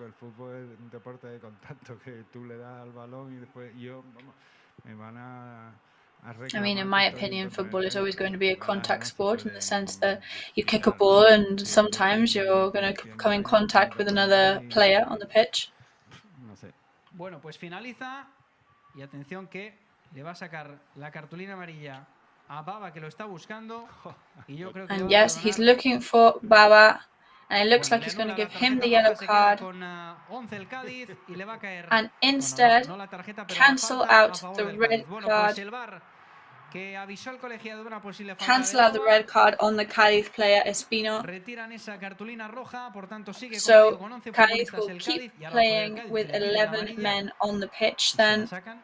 Bueno, a Baba, ¿no? Yo creo que esto era Franco Russo por ahí protestando, pero evidentemente yo creo que la varilla le ha caído, por supuesto, a Baba por esa acción. Esto es un cachondeo. Esto es tremendo, ¿eh? Esto no es... So this is one of those tremendous moments in football that seem like they make no sense. I mean, obviously, when it's VAR decisions that go against us, we try and stay neutral, try and stay objective, but this seems ridiculous to me, right? Yeah, I think it's one of those decisions that really does confuse players and confuse fans as well. It's I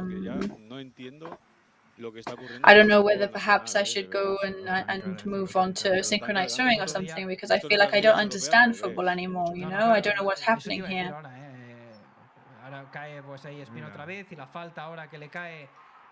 Yes, and then Espino has just gone down again, and this time it's going to be a foul against Antonio Sanchez. So Espino seems to be the main protagonist of these last couple of events. He got up extremely quickly there. Yes, we were saying, you know, we was talking to Xisco Muñoz recently, who's been in the Champions League and been in the Premier League. You know, they never dream of revising those kind of challenges on the bar, of course. There was a shot there, which is saved by Manolo Reina, and we think there's going to be a foul against Manolo Reina there for that.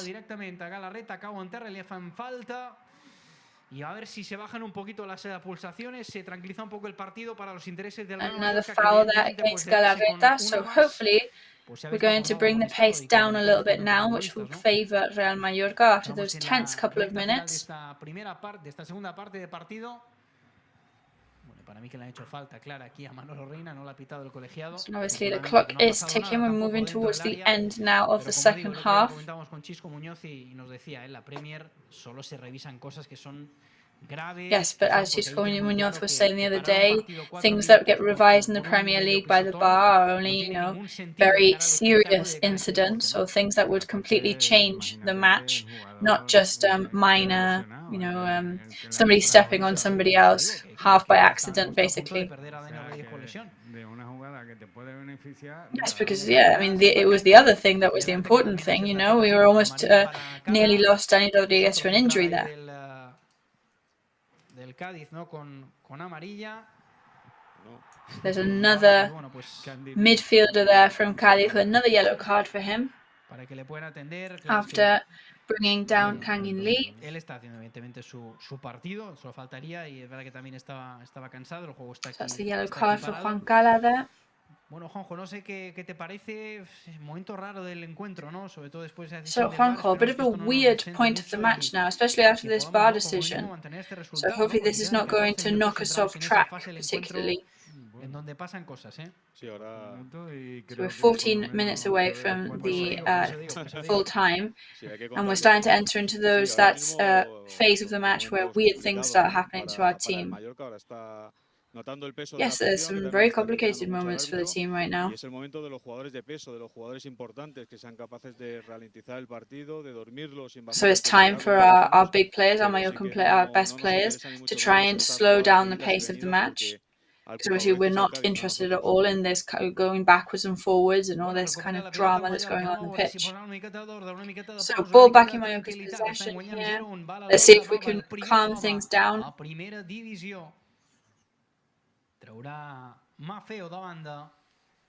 Maffeo is going to take this throw in now for Mallorca.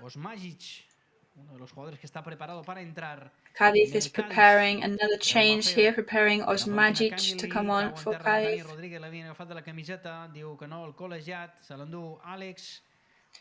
Dani Rodriguez are protesting that he had been pulled on the football shirt, but the linesman does not give him the foul. Montenegrino y que hizo una pretemporada muy buena, pero después ha tenido pocos minutos y luego ha tenido problemas en una salida. Alerta, que deixa seguir. Havia falta aquí de Galarreta. Se'n va al Cádiz per aquesta part dreta. Arriba a la central. De Lozano per damunt del travesser. S'havia anticipat a Baba. Afortunadament que no ha trobat a porteria. Shot there that fortunately for us did not find, was not on point, was not aimed particularly well there. And the linesman is telling Manolo Reina to kick out of the goal a bit swiftly. But that's one of Manolo's specialities, of course. A short pass there to Sedla. Falta una miqueta aquí d'intensitat al centre del camp en aquests darrers minuts. We do need a slightly more intensity here from our team in the last couple of minutes. Pablo Maffeo ve en l'ajuda Antonio Sánchez. La té Perea que se'n va cap al centre. Mallorcan players go up the pitch to help against the Cádiz possession there, and they do. They manage to steal the ball back into Kang In Lee's possession, who must be very tired by now. So Osmajic there, ready to come on for Cervera's team today. Do you think Choco is going to come off in favour? No lo quita el colegiado con la expulsión, sí lo quita el So even though Ether was not sent off again in the end with the red card, he will be brought off by his coach in favour of Osmajic. Y además sabe que este chaval tiene que congraciarse un poquito con la afición porque después del problema y de que lo mandaron a entrenar filiales y demás tienen que justificar su fichaje, ¿no? Especially Osmajic as well. He feels like he needs to earn his keep. There has been some controversy that he has not been a fan favourite. He's not been particularly popular. So he's going to obviously try and prove his worth today.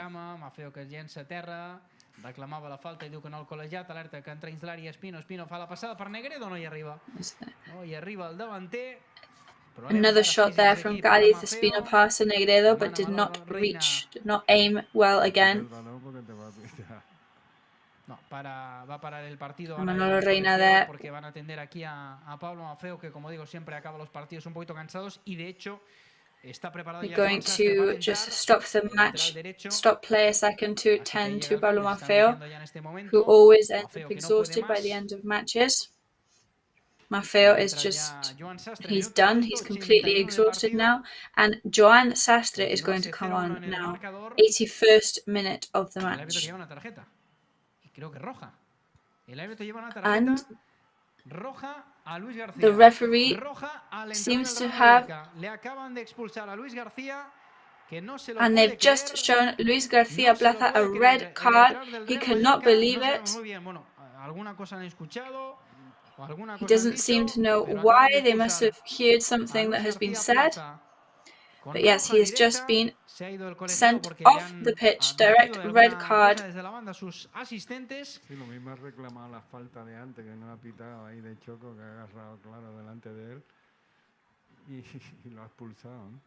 Bueno, pues alguna protesta, pues en el momento en el que must have been some kind of protest. So while all this is happening, Maffeo comes off the pitch. He can barely walk out of his fatigue, and Joan Sastre comes on instead. Luis García Plaza was already sent off the pitch at one point last year.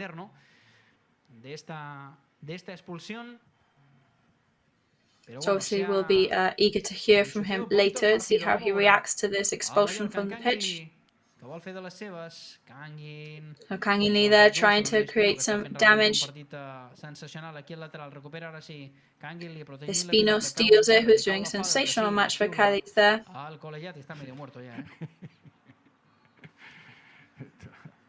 Ahora se le acerca Lozano para pedirle ya que se recupere, le levanta aquí un poco de malas maneras aquí. Lozano there going to Kangin Lee, who went down. De verdad, me ha dado esa sensación, no lo sé. It's a foul against him, but he does look absolutely exhausted. He actually even made a kind of gesture that could be understood as asking for himself to be the next change.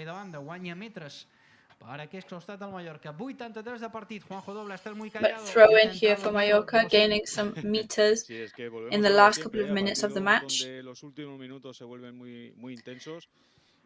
Yes, it seems like Groundhog Day in the sense that we are suffering once again in the last minutes of the match, where everything seems to be happening in the last couple of minutes. But Cádiz really is doing some damage. Bueno, alerta a la contra del Cádiz, se l'endú Lozano amb velocitat, se'n volen counter-attack here from Cádiz. Se creu molt bé Bava, diu que el darrer toc ha estat el jugador del Cádiz, no, serà corna. I del quart corner del partit per al Cádiz, que evidentment ara cada pilota aturada. So it's a corner there for Cádiz, their fourth corner of the match. Hay 3 delanteros centros, o sea que hay que tener mucho cuidado. 3 striker midfielders there for Cádiz. We need to be very careful.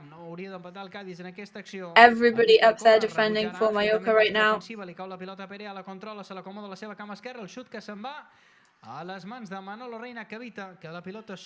And shot there from Perea, which is saved by Manolo Reina. You can see the coach there, Cervera, talking with the second coach. So very decisive minutes here in the match.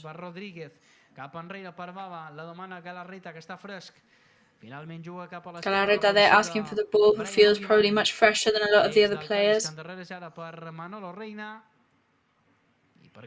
Back to Manolo Reina there, who's going to kick it right up the pitch. Kangin Lee is there. Màgic, que intentava dur-se en aquesta esfèrica. La pilota acaba als dominis de Manolo, que juga per baix en Sellar. Aquesta en Bava. Bava que se gira, obri cap a l'esquerra, la posició de Brian Oliver. Bava trying to open up towards the left there. Cercant aquí Ángel, l'avantatge en principi para el capità del Cádiz. Ai, Àngel a punt de dur-se en aquesta pilota. S'ha quedat estès a la llespa. Diu que se n'ha duit una trepitjada. Jo crec que fora de lloc, sí. Fora de lloc d'Osmajic. Sí que el banderia el col·legiat. And there's offside there from Osmajic. Pues evidentemente Ángel It's que going to be ball towards se queja, Mallorca. de esa última acción y que pues le atiendan, ¿no? Sí, parece que lo ha dado, pero claro, el árbitro no está por pitar ya muchas cosas. Bueno, ahí estaba Ángel, evidentemente que se llevó ese golpecito. Sí. Y en cualquier caso es balón para el Mallorca. As Angel got a slight knock there, but it is ball for Mallorca. In the 86th minute now, 1-0 up still. Intenta girar, recupera la pilota al Cádiz. Lozano que canvia orientació, el cap també de Joan Sastre. Espino que deixa que la pilota surti.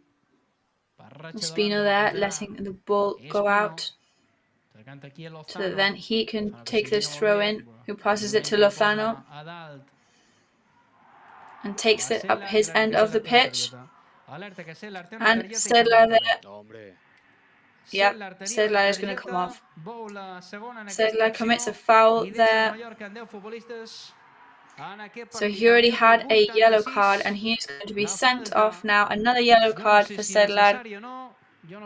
So he's going to, I don't know if that was a necessary yellow card. I don't know about what the rest of you think. But he is going to leave his team with 10 men now for the rest of the match, the last couple of minutes. So once again, Mallorca ends up with 10 men. I think obviously it was definitely a foul, but I don't think it warranted a yellow card. Bueno, ara ho comentàvem, alerta que arriba a la centrada, posa el cap ara Franco Russo i serà això corna. And that is a corner again. So another bit of suffering there. So Luis García Plaza sent off, Sedlar off. 10 men on the pitch for Mallorca. So it is, well, yes, we're going to prepare another change here. And here comes the corner. Kangin Lee rejects it there. Y ahora evidentemente que, bueno, pues esto Linares supongo que va a ser un ataque constante del Cádiz. So now obviously Cádiz is going to be on the constant attack as much as they can for the last couple of minutes. Y hay que intentar provocar alguna falta ahí arriba en terreno del Cádiz si quiere que te dure y si le da un susto pues mejor, pero si no se van a volcar. Ya esto prácticamente al ataque desesperado del Cádiz Yeah, so obviously Cádiz is going to be completely on the offense now. They're going to have a kind of desperate streak to them in this last couple of minutes. So Juanjo, what do you think? Tell me something positive, please. Well, there's the obvious positive thing. We are in the lead still, and we need to maintain that. Bataglia is going to come on now. He's going to be in the midfield. He's going to help to defend. 4-4-1 formation, and this is about intensity and concentration now. There's not long left. But that could be a world away still from the final whistle. So we definitely can't take anything for granted.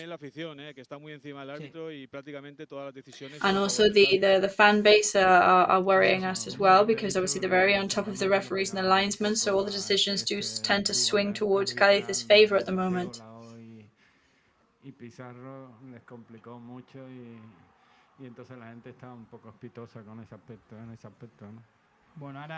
Yeah, I think people are quite bitter about recent decisions from the referees against Cádiz players, so the fan base are definitely on the ball with that. Yeah, so last change here for Mallorca. Kangin Lee, number 19, coming off for Mallorca. Seems to be on the other side of the pitch still, doesn't really realise that he's coming off.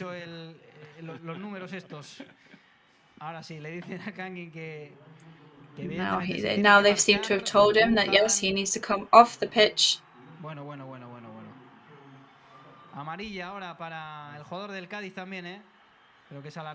Yellow card for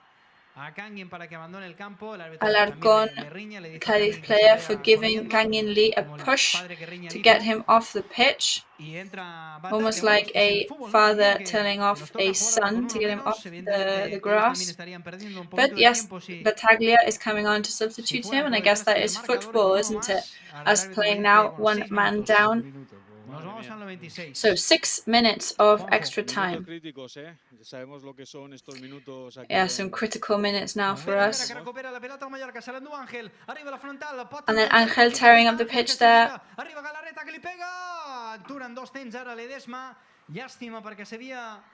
And Galarreta there helping Ángel, but it was saved by Ledesma, goalkeeper for Cádiz. I Bava que aconsegueix endarrerir per Manolo Reina, que se la lleva de damunt i l'envia directament a servei de banda. Bueno, pues en una de estas, en una contra también, cuidado que el Mallorca no puede sentenciar, ¿eh? Es que hace falta hacer eso, pero de todas formas el árbitro en el tiempo se ha portado. Yo me creí que iba a dar más.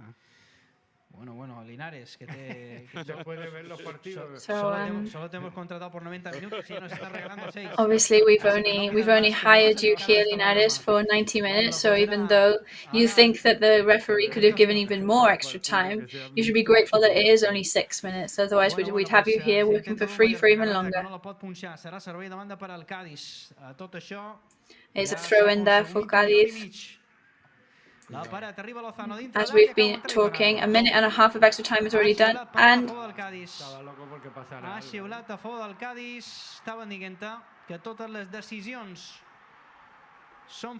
yes, and the whistle has gone in favor of Cádiz. I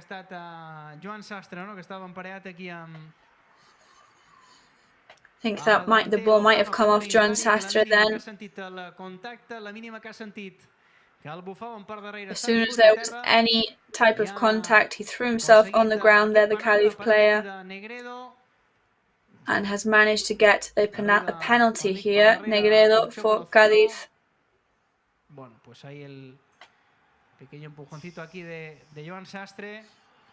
Yes, that slight touch there from Joan Sastre has resulted in very serious consequences for the team. So, minute 92 and a half, opportunity for Cádiz to draw now, especially with one player more than Mallorca at the moment, and it's Negredo who is going to take the responsibility. So come on, Manolo, you can save this. Negredo is a specialist, and he's left foot, and it is a goal.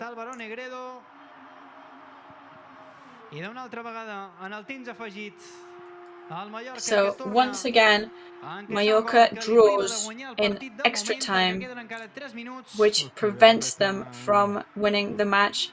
At the moment, we do still have 3 minutes of extra time on our hands, but it is again a massive shame.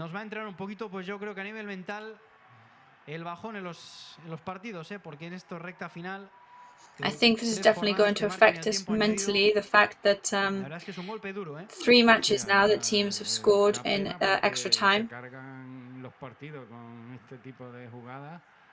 Yeah, because it's obviously going to affect you, because this completely changes the match with these type of plays in the last couple of minutes.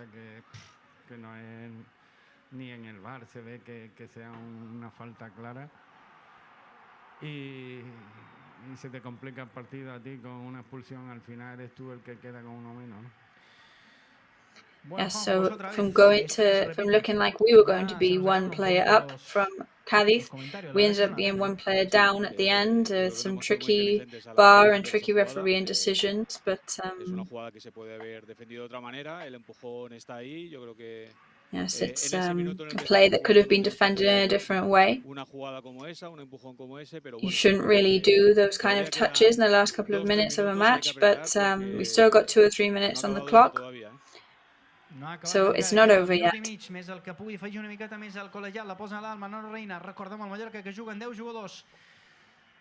So we've got Mallorca now Tampoc seria cap barbaritat. Alerta, però, que ataca el Cádiz. And Cádiz is now on the attack once again. No hi ha falta aquí de Bava, que la recupera. El Mallorca, que ja té No foul there from Bava. Pujar en atac. Estem també molt cansats. Rodríguez, que s'intenta anar del món. Obviously, the team is extremely tired by now as well. Ara sí que al banderell col·legiat hi havia un jugador adelantat, així que és fora de joc. So it was offside there. And the ball goes to Mallorca. 45 seconds until we reach the 96th minute. Perhaps there will be a minute or two again added on top because of that penalty. No, Manolo creo que no se le ha enseñado, ¿eh? No, en la protesta me pareció a mí, bueno. Yo creo que se le ha sacado en el penalti a So it's going to be Manolo Reina now taking this kick. En cualquier caso lo va a poner ahí Manolo Reina, el largo, cercante aquí Ángel A Rodríguez. long kick from him. Que posa el cos, se la punxarà Antonio Sánchez. Ángel Rodríguez is there to receive it. I serà banda, som ja al 96. And it's throw in for Cádiz there. We're in the 96th minute already. And final whistle is blown there by the referee with this draw for Mallorca. Victory snatched away from them once again in extra time. Ha transformat Álvaro Negredo per fer l'empat a un definitiu. 2 punts més que s'escapen a la recta final. So it's 2 points that we could have had that have just slipped through our fingers right at the end of the match.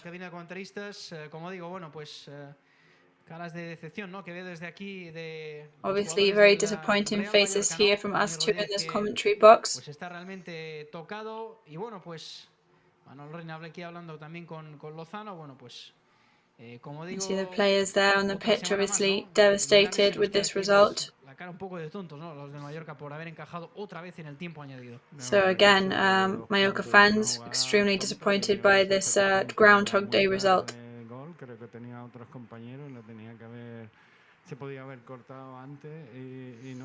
Yes, I think that goal opportunity could have been cut off before. It was. But Cádiz has fought until the end. And they managed to reap what they had sowed throughout the match, and they really did battle. And they risked everything. They were putting lots of their players up at the top. Bueno, pues los jugadores del Real Mallorca, que desde aquí veo también, os lo cuento, que están agradeciendo, ¿no?, a la afición del so we equipo can que ha see venido aquí Mallorca fans there giving thanks to the fans that had made their way all the way to Cádiz for this match today, this Sunday. Obviously thanking them for their support despite this disappointing draw. We'll be with the Super Flash interviews very soon with CÁDIZ as well to do their analysis and their post-match coverage. So it's come to the time to say goodbye to Jesus Linares, Chico Linares, ex-Mallorca B coach, ex-Cádiz player. So we hope you enjoyed yourself here today, and thank you very much for being with us. Yes, it's a pleasure that you remembered me, of course, and it's been a pleasure to be here today with you. I always remember it very fondly, and you've always treated me very well, so thank you very much for having me today. Yes, so that is a goodbye to Jesus Linares. So we'll be going very shortly to the Super Flash interviews. We don't know, I can't see from my position to see which player will be that will be taking up to talk about this draw today. Last week, of course, we managed to get a point thanks to the VAR decision, and the VAR decision prevented us to have a victory against Valencia. And today, something similar has happened again. One player down. A penalty there granted to Cádiz because of a touch of Joan Sastre. But we did manage to get 1 point. So it's been a very intense, very long week. Now, luckily, they have a couple more days to prepare the next match, which will be next Sunday evening against Elche. ha sido una auténtica lástima. Bueno, cedo ya el testigo a Carles Escolano. It is a massive shame, but yes, that's goodbye from us. Now we're going to go through to Juanjo Lolas and Carlos Escolano. So that's it from us here in the commentary box. So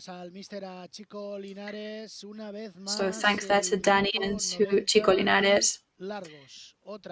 So again, in the 90-something minute, a random bit of play there. Hoy ha sido una acción que, como decía Juanjo, se podía haber defendido de forma diferente, pero la desesperación. Today was an action that could have been defended in a slightly different way, of course, but as we can see, certain things can just happen.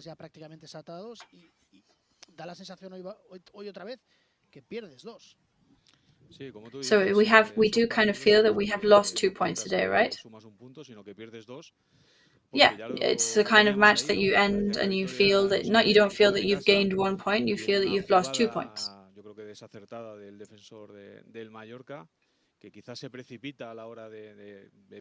Perhaps it was a quite unfortunate decision from the Mallorca defender there, John Sastre. Maybe he shouldn't have been so rash in his decision making. But I guess it was another match against a direct rival. We managed to get a point. It's a very massive shame that we didn't manage to get those 3 points. We saw them very close. We hope that this habit doesn't affect the players psychologically too much.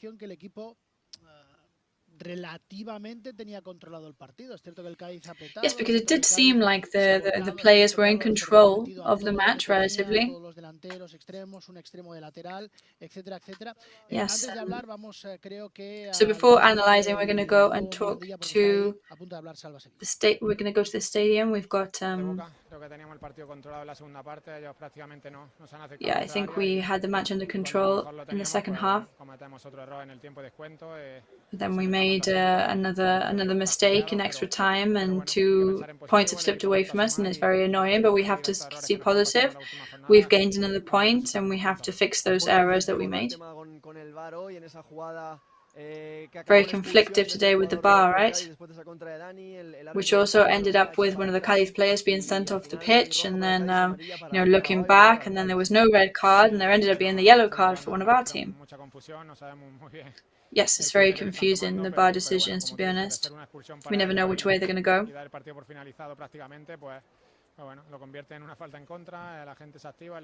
So, something that could have today rounded off the match for us eventually backfired on us. But we just have to go onwards and upwards. Think about the errors committed and prepare the next one. And so it feels like you've lost 2 points today, right? Because of how the match ended. But it's been many matches now that you haven't stopped adding points to your score on the board. Yeah, we've been talking about these type of situations, of course, because this can't happen again now. It's been a couple of matches now. I need to nip this in the bud.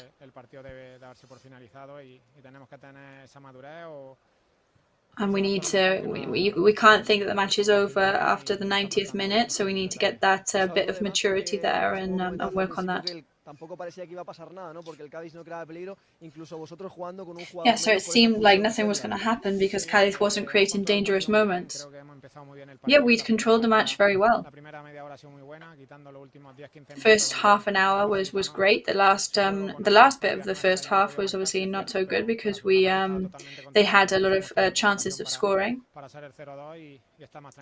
But yeah, the second half we were good. We even had some chances to get 2-0 up, but that's when these kind of things can happen.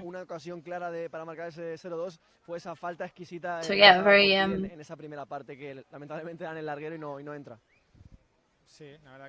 yeah, so there was another clear chance at a 2-0 there, right?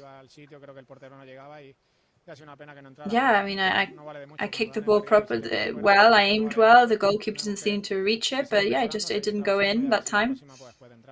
But we just need to keep working, keep improving, and see if we can do better next time. So Salva Sevilla's words there in this post-match coverage. Yes, so we will be ready for the later guests there for those flash interviews. So we obviously need to talk about this, what's happening in the last couple of minutes. Yeah, it's a really heavy psychological factor for the players now. It is true that the refereeing today has not helped us one bit, like Salva Sevilla said. Dani Rodriguez played there, but then eventually ended up in a yellow card for Baba. Seemed ridiculous, especially in a part of the pitch where there was no scoring danger, which really did then become heavy for us. But we need to overcome these kind of things, and we need to do it as quickly as possible, because we are letting important points slip through our fingers. However, we have kept adding points now for 3 consecutive matches.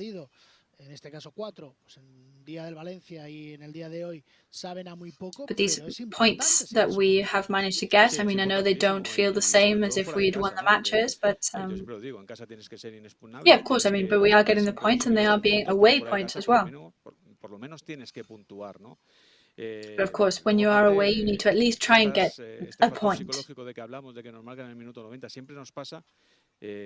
This psychological factor of the other team scoring in extra time, it seems that it always happens against us, right? It's never us that are down and then we manage to scrape those points in the last couple of minutes. It seems to be the other way around. So it seems that we are performing on the most of the pitch, and we're doing some good actions, but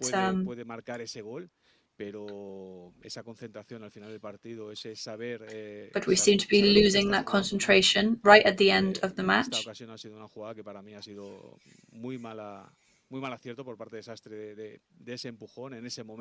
yes, that touch by Sastre there was a very, very poor decision at that point of the match, and we should have that kind of awareness right until the end of the match. Yeah, it does seem like slowly the team, maybe they'd been talking about it before, maybe they'd been regulating it, but then it did seem that between 75th and the 90th minute, they were really on the ball, and they were aware of all the possible chances. Maybe they are so scared of it happening to them again now that they are going to be going backwards with it.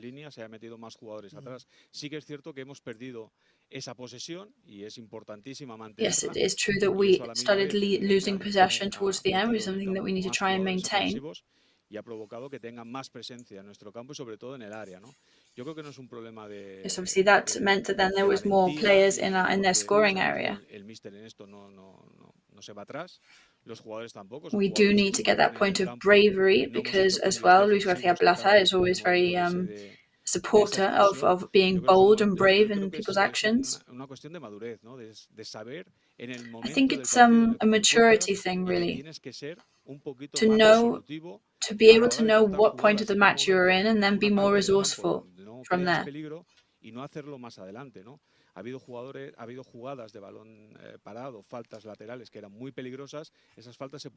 were some dangerous plays there and some fouls that could have been avoided. I think we do have some very experienced players, but also some very young players, but they need to be talking about this. This is something that we'll have to talk about in the changing rooms. And to get those young players to know where they are in the match and to react better. Because it is something that is happening. It's happened now 3 or 4 times.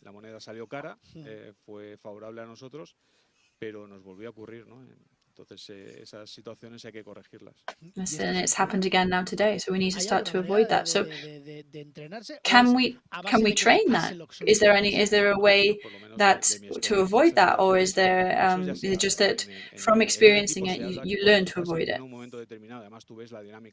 Well, I mean, when you look at tactics or the evolution of a team in a certain moment, you kind of know at which points you need to open or where you need to defend or where you need to do fouls closer or further away from your goaling area.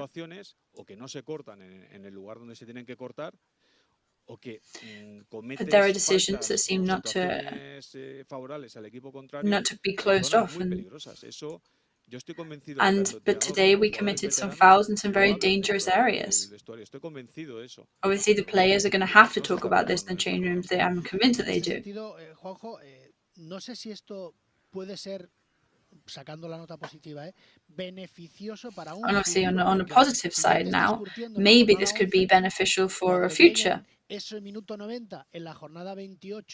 Because if obviously we're talking about these kind of things in the 11th, 12th leg, then if we're still in the middle of the league table, and by the time we get to the 32nd, 33rd match, maybe we'll be extremely ready for those kind of situations then. Yeah, of course we need to be self-critical about everything that's happening. And if we can learn from our mistakes now, then that will be better later down the line. I think the way to combat this, I'm sure they'd already started to try that, but yeah, we need to take it up a step now. Something that I'm surprised about with this team is the tension level they must have to reach, the 80th, 85th minute with they're pulling their calf muscles and things like that. So they're on like full power until the 90th minute, and then it seems they seem to be exhausted then in those minutes of extra time. Yes, and we are seeing it now match after match. Mallorca is suffering to reach the end of the match. And they always seem to come off the pitch the most affected in a muscular level than the other team. I mean, they have had little rest this week, of course, which is obviously exhausting for the players. But I'm especially surprised, especially if you compare it to previous years. The amount of extra time that we keep getting is crazy. We're used to 2 or 3 minutes, but since the bar is here, especially this year, it's like 7 or 8 minutes all the time, 9 minutes even, which for a player who's been on the pitch for 90 minutes running up and down is a long time to be added onto the clock, which affects you physically and psychologically. For somebody to tell you that you still have 8 minutes ahead of you that's something difficult to process. Yeah, because if the team is playing to the limit and then you get 8, even 10 or 12 minutes put on extra time, depending on the bar's decisions, then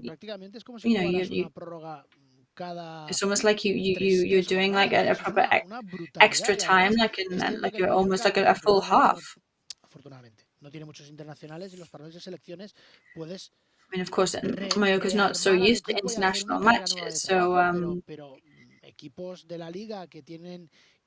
La Liga teams that have 15 international players, and they put all these extra times on, and if you do that, they keep accumulating all these minutes, and there's so many minutes at the end of the season.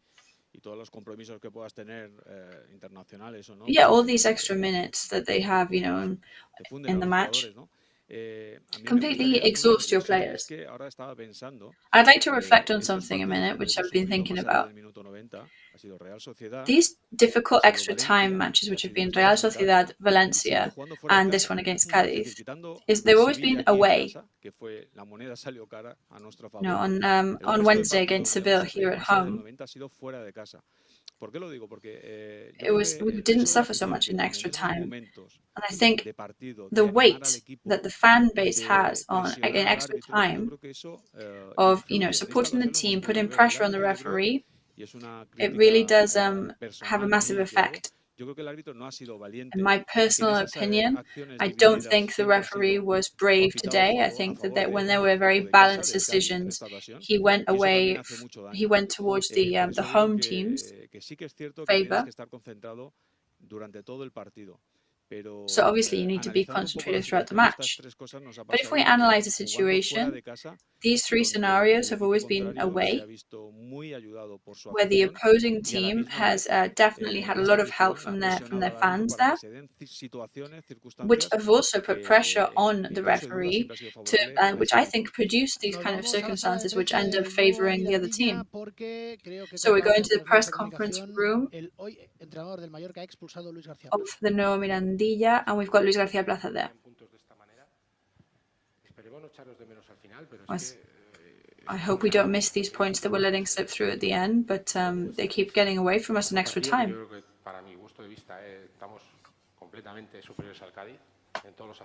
I think we were completely superior to Cádiz today in the match, from my point of view. We had it under control. I mean, they had to attack you at some point. I mean, we were playing in their home pitch as well, but I think after that red card that then wasn't a red card, that ended up being a yellow card for us, I think that really perked them up, and I think they reacted there. But it's inexplicable for me right now. It's maybe a lack of attention at one point, then one of them who misses their mark, and but yeah, we are talking about this, and we're working with the psychologist, but it's very difficult right now.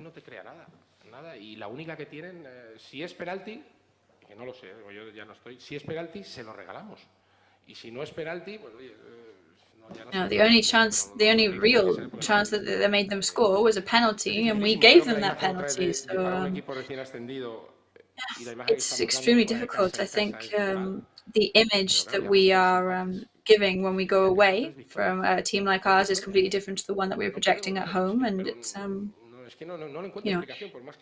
if we lost deservedly, then we'd say okay, but it's just very hard to find the reason why this keeps happening to us. The boys put in such an effort.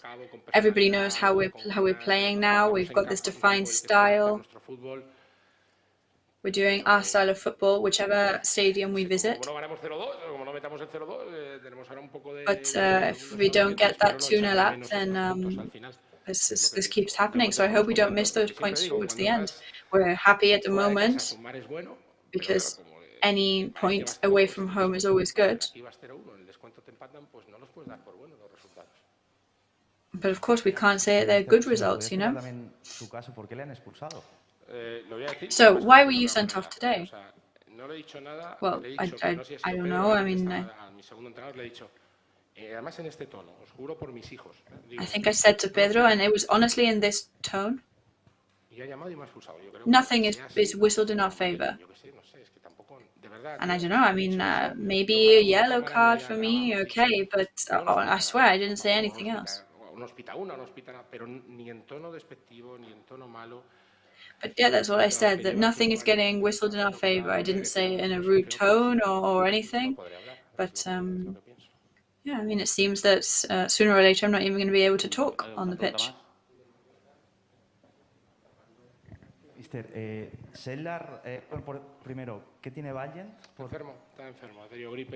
So first of all, what's wrong with Valiant? Oh, he's just a bit ill. He's had the flu, and he tried to play, but he did what he could, but he was just exhausted. We talked a lot about Sedler last year, and that he'd improved a lot in his yellow cards, but he had 2 yellow cards today, 5 minutes after coming on. I can't really talk about Sedler's yellow cards because I haven't really seen him, but so what can you do about a player that keeps getting lots of yellow cards? Well, with me, he'd never been sent off, I have to say. It's the first time that he'd been sent off. And we had Jaume last week sent off, we had Kangin sent off previously. So obviously we need to make sure we're finishing our matches with 11 men. I mean, they just have to learn and learn not to get those yellow cards,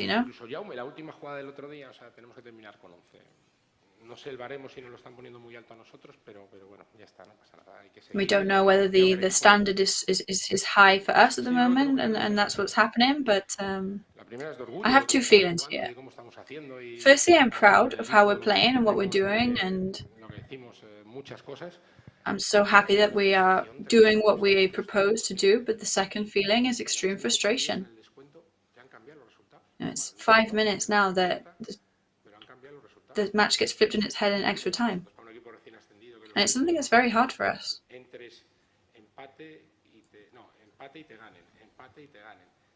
You know, the last 5 matches, it's drawing and then they win, drawing and then they win, winning and then you draw, and it's yeah. Again today we were winning and then they draw in the end. It's 5 in a row now. Is it a concentration problem? I don't know. I mean, there was a penalty today. You know, they've worked on it so much, but yeah, you lose concentration on one moment and these kind of things can happen.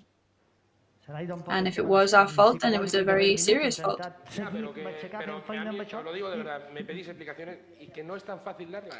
yeah, I mean, you're asking me for explanations and I'm trying to think of some, but it's very difficult to give you an explanation for that. It's not easy. We have a guy who's doing some excellent psychological work with the players, but I don't know what else you want me to say. You know, the other day it was just a slight loss of concentration at one point.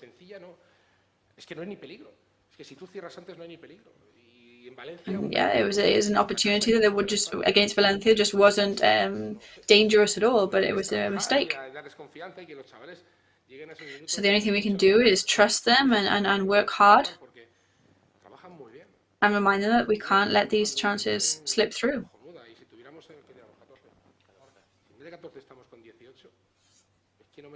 So yeah, imagine if instead of 14 points we had 18 points. Those are the ones we should have right now, but it is what it is. Onwards and upwards.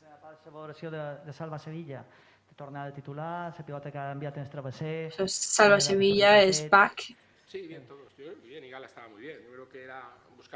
Him and Galarreta were very good today, especially their way of playing. And that they let the other players have the ball as well.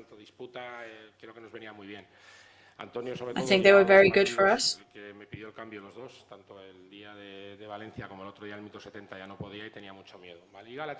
Yes, obviously. We've been, you know, we've had a couple of scares with Galarreta as well, you know, at the end of matches where he looks exhausted, and I think they are kind of exhausted right now. After these really tough 3 weeks. And now this week we've got 3 points where we should have so many more. It's very frustrating. You know, we were wondering whether the team could face up to these challenges, and they are. But this is very hard for us now to... Of course, because then if one day we do lose, then it's not even about the image that we give anymore. Then everybody will forget that, and they will... But yeah, we've had those victories in the palm of our hands, and they've just they've managed to slip away. So thank you very much. Pues hasta aquí la rueda de prensa de Luis García Plaza. Yeah, so that ends Luis García Plaza's press conference today. So obviously, his sentiment shared by everybody is their frustration. Yeah, we had it in the palm of our hands and we need to stop this from happening in some way. But like he says, we are working on it. Of course, there's a psychologist working on it. The players know it. But we don't know how to stop this happening. This generates a big debate with people, you know, like how to stop this. I think you explained it perfectly. Those are situations that you work on. Sometimes there's a concentration problem the last couple of minutes. You think that you can reach a ball, but then you don't. But well, yeah, it's clear that we need to control it. Because it's something where we could get 3, 4, 5 points more on the table.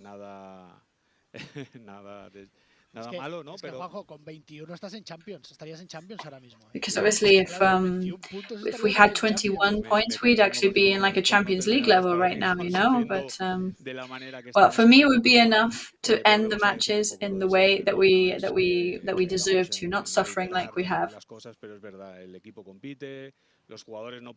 I mean, obviously, I'm reiterating here, but we can't really say much to the players because they battle so hard from start to finish. They're being very competitive.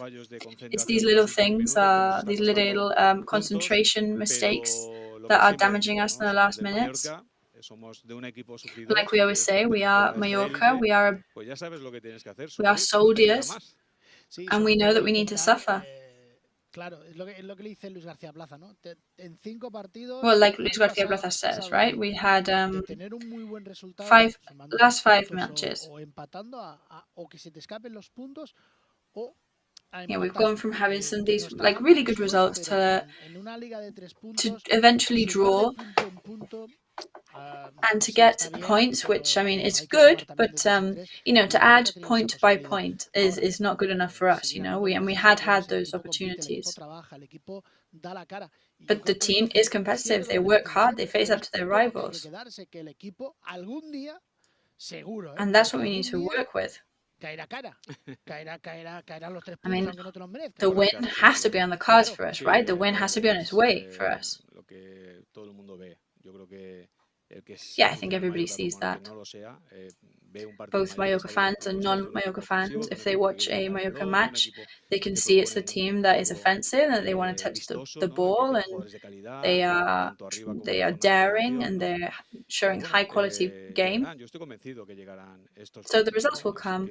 I'm sure they will. The points are on their way. So we just got to cast our eyes towards the next match now, see how the players recover psychologically, because this obviously will be a knock in that sense, but put all our trust in them. Yes, so looking forward, next Sunday is Elche.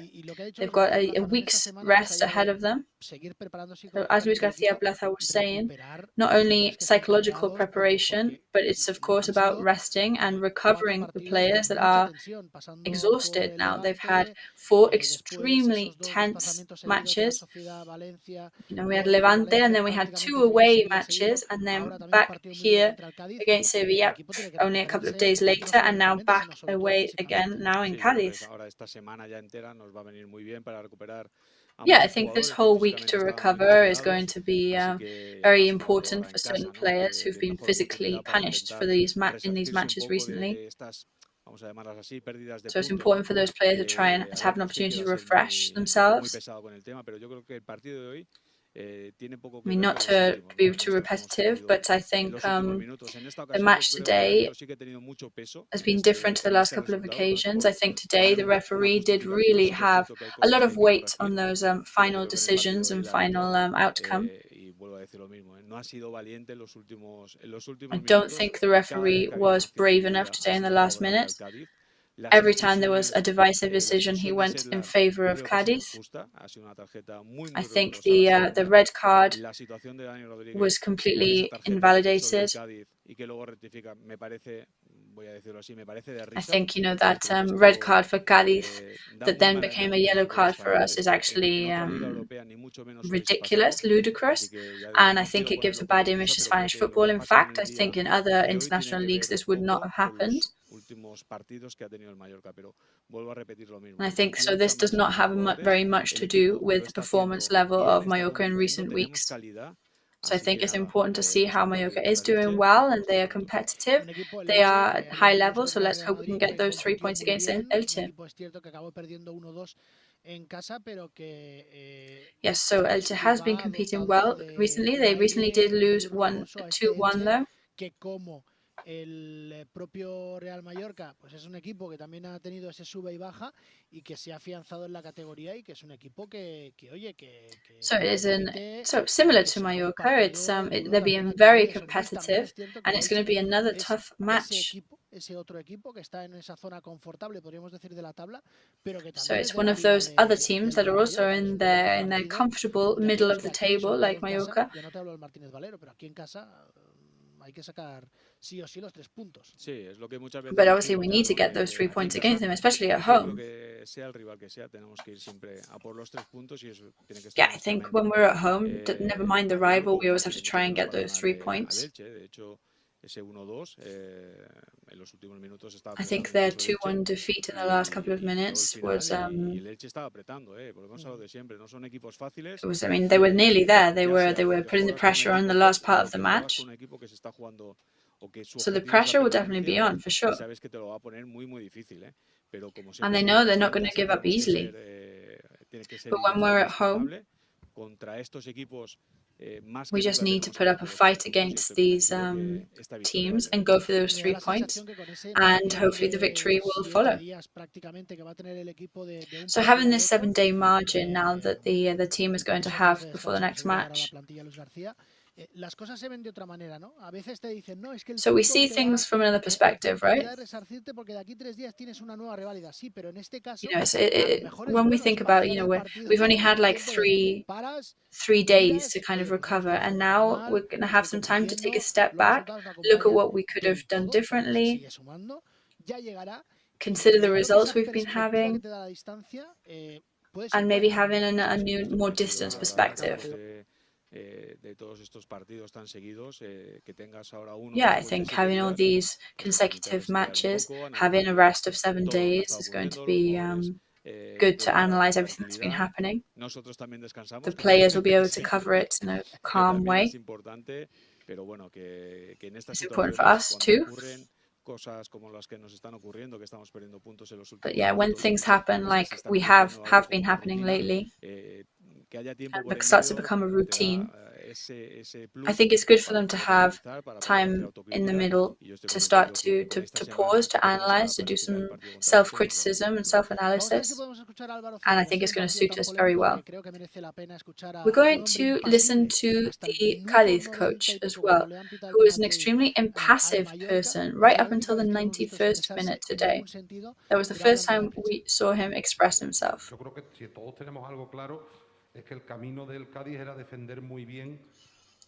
We knew that Cádiz's path today was to defend very well against a rival team, and that then hope for success apart from that.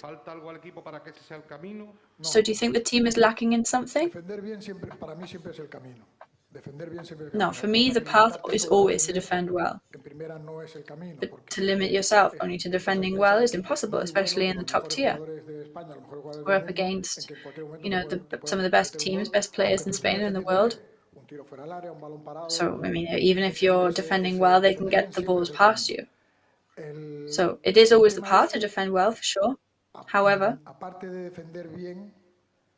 apart from defending well, and not against any old team, of course,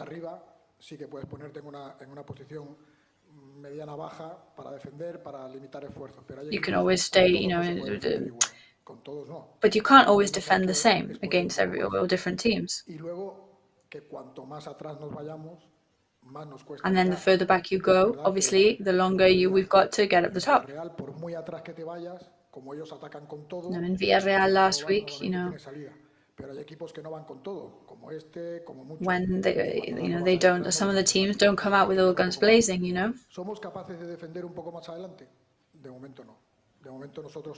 Are we able to defend further up the pitch? Right now, we're not. It's very difficult for us. So they are getting through our cracks with certain ease. So we had quite an offensive lineup today, and then it's interesting to see how it ended up.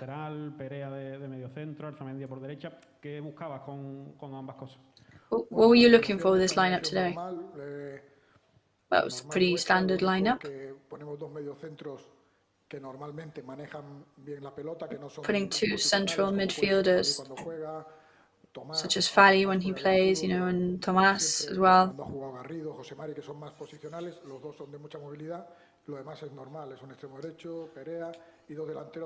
Well, yeah, we had pretty standard lineup apart from that, Perea, and then on the right wing.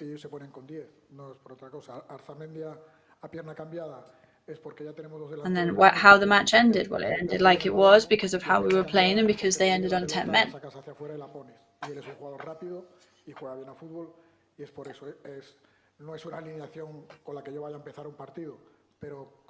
It's not the kind of lineup that I would start a match with, of course. but it's the one that you can end with to see if you have that luck, which we did. Te iba a preguntar que lo anímico, después de lo que pasó en Villarreal, ¿qué supone ahora un poco, por lo menos, rescatar un punto en el descuento?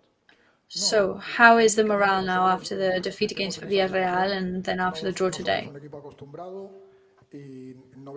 I mean, we're not used to anything in top tier. We are quite calm about everything.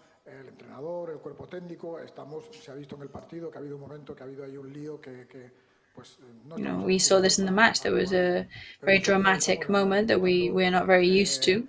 Empatando algún partido te puedes acercar, pero lo normal es que empatando la brecha se haga mucho más grande. Yo no estoy de acuerdo con los empates. El de Villarreal es bueno, sí es bueno. Usually I don't really agree with the draws. Pero empatar solo con igualar no nos da. But yes, we shouldn't be settling for just equaling the score. Luis García Plaza said that Mallorca was better than Cádiz in all aspects. So what do you feel about when you hear that? Well, other people's opinions are just opinions, and I'm not going to comment on them. That's just their opinion on it.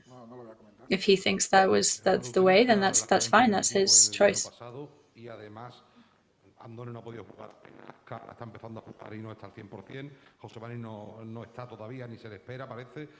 So talking about some absences and some injuries, con esas ausencias más lo que tú ya conocías de lo que esperaba. Do you think that makes the team even more lacking than they were before, putting them in a position to have to be able to fight to remain in top tier?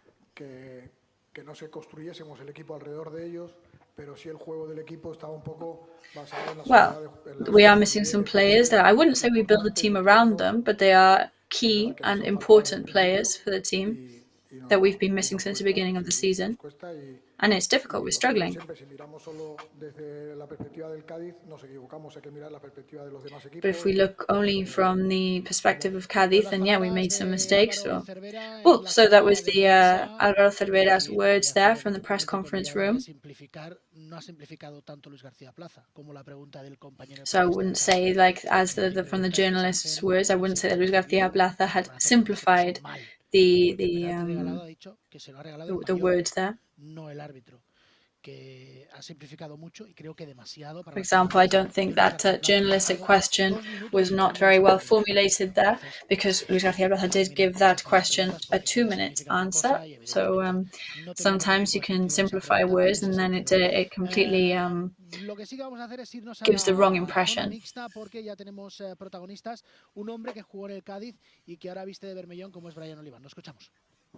So we're going to listen to Brian Olivan. Pues estamos en esta zona flash del Carranza con Brian Olivan. Brian, bueno, la verdad es que otra vez, ¿no? So, Brian, once again, difficult to find words to express what we feel right now, right? Yes, to the last couple of matches, to draw in extra time.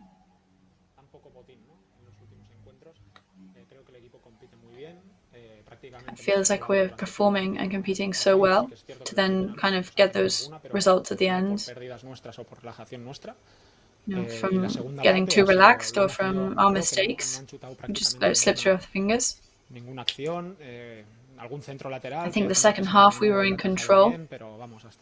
Maybe a couple of moments where Manolo had to go out and get the ball, but until that penalty, they didn't create any dangerous opportunities. Football is unfair, isn't it? Because now you're playing so well, and so people are asking what's happening, what's going wrong, but it's very difficult to explain, right? Because that is just football. If the VAR's actions are not revised, then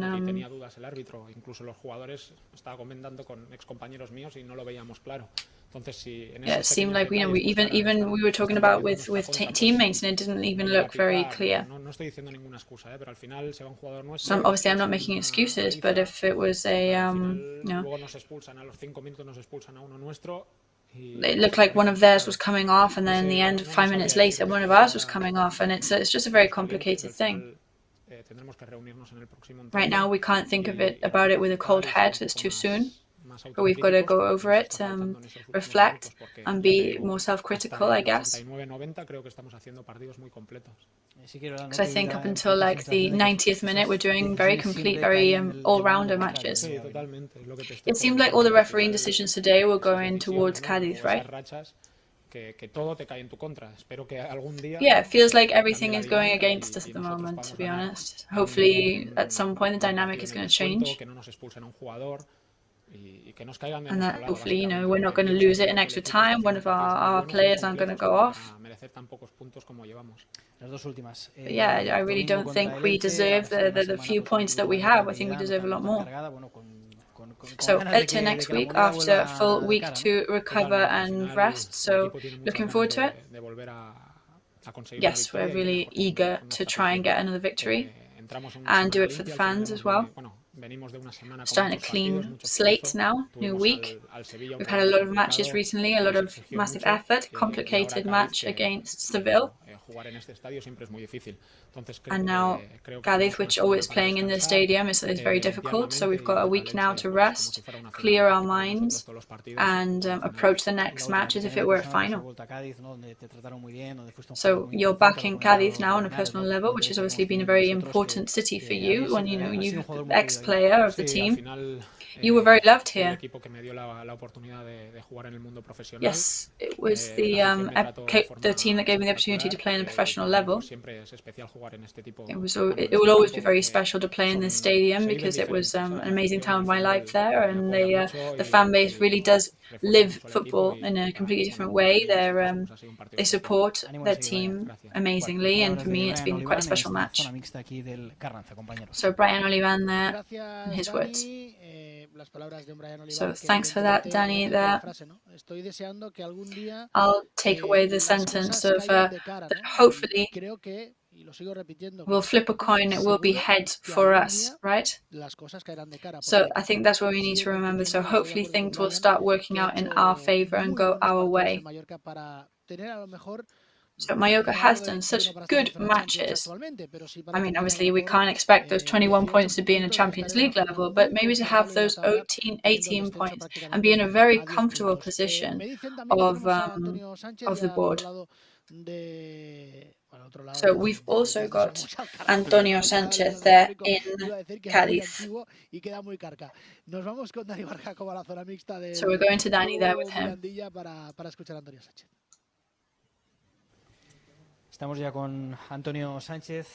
Bueno, Antonio, otro partido más, nos vamos con cara de tonto, ¿no? So another, once again, 1 point.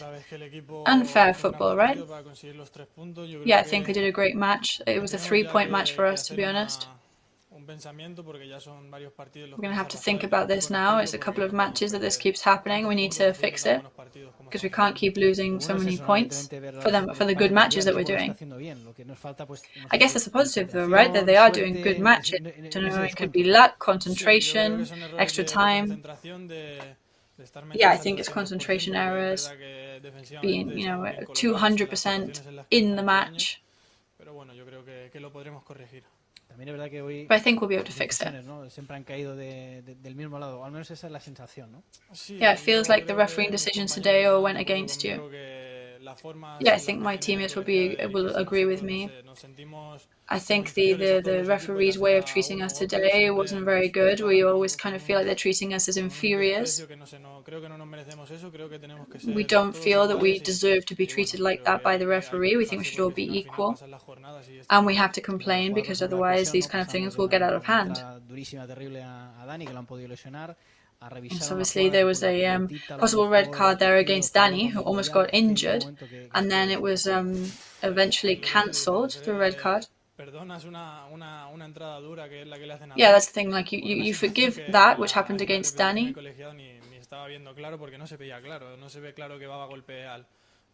But then when in Baba's case, which wasn't even clear, you couldn't even see it properly, then they give him another yellow card. I mean, it's like, I don't think there was a foul.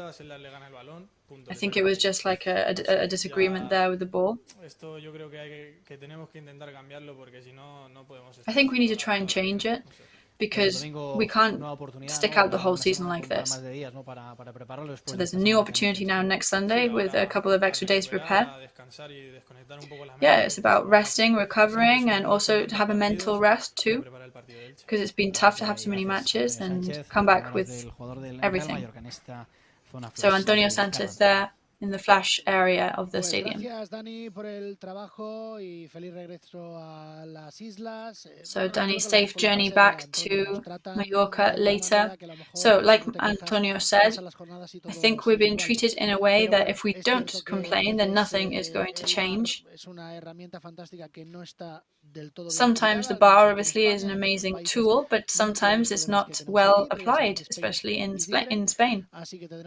But we all know Spain is different, so we're going to have to trust that over the next couple of years everything gets adjusted and that we maybe have a unified criteria as well, so that everybody can be treated equal.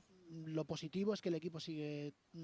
positive thing, of course, is that the team is competing, they're fighting, they're facing up to their rivals, and it's important that they don't feel inferior to any of their rivals, be them high or low on the table.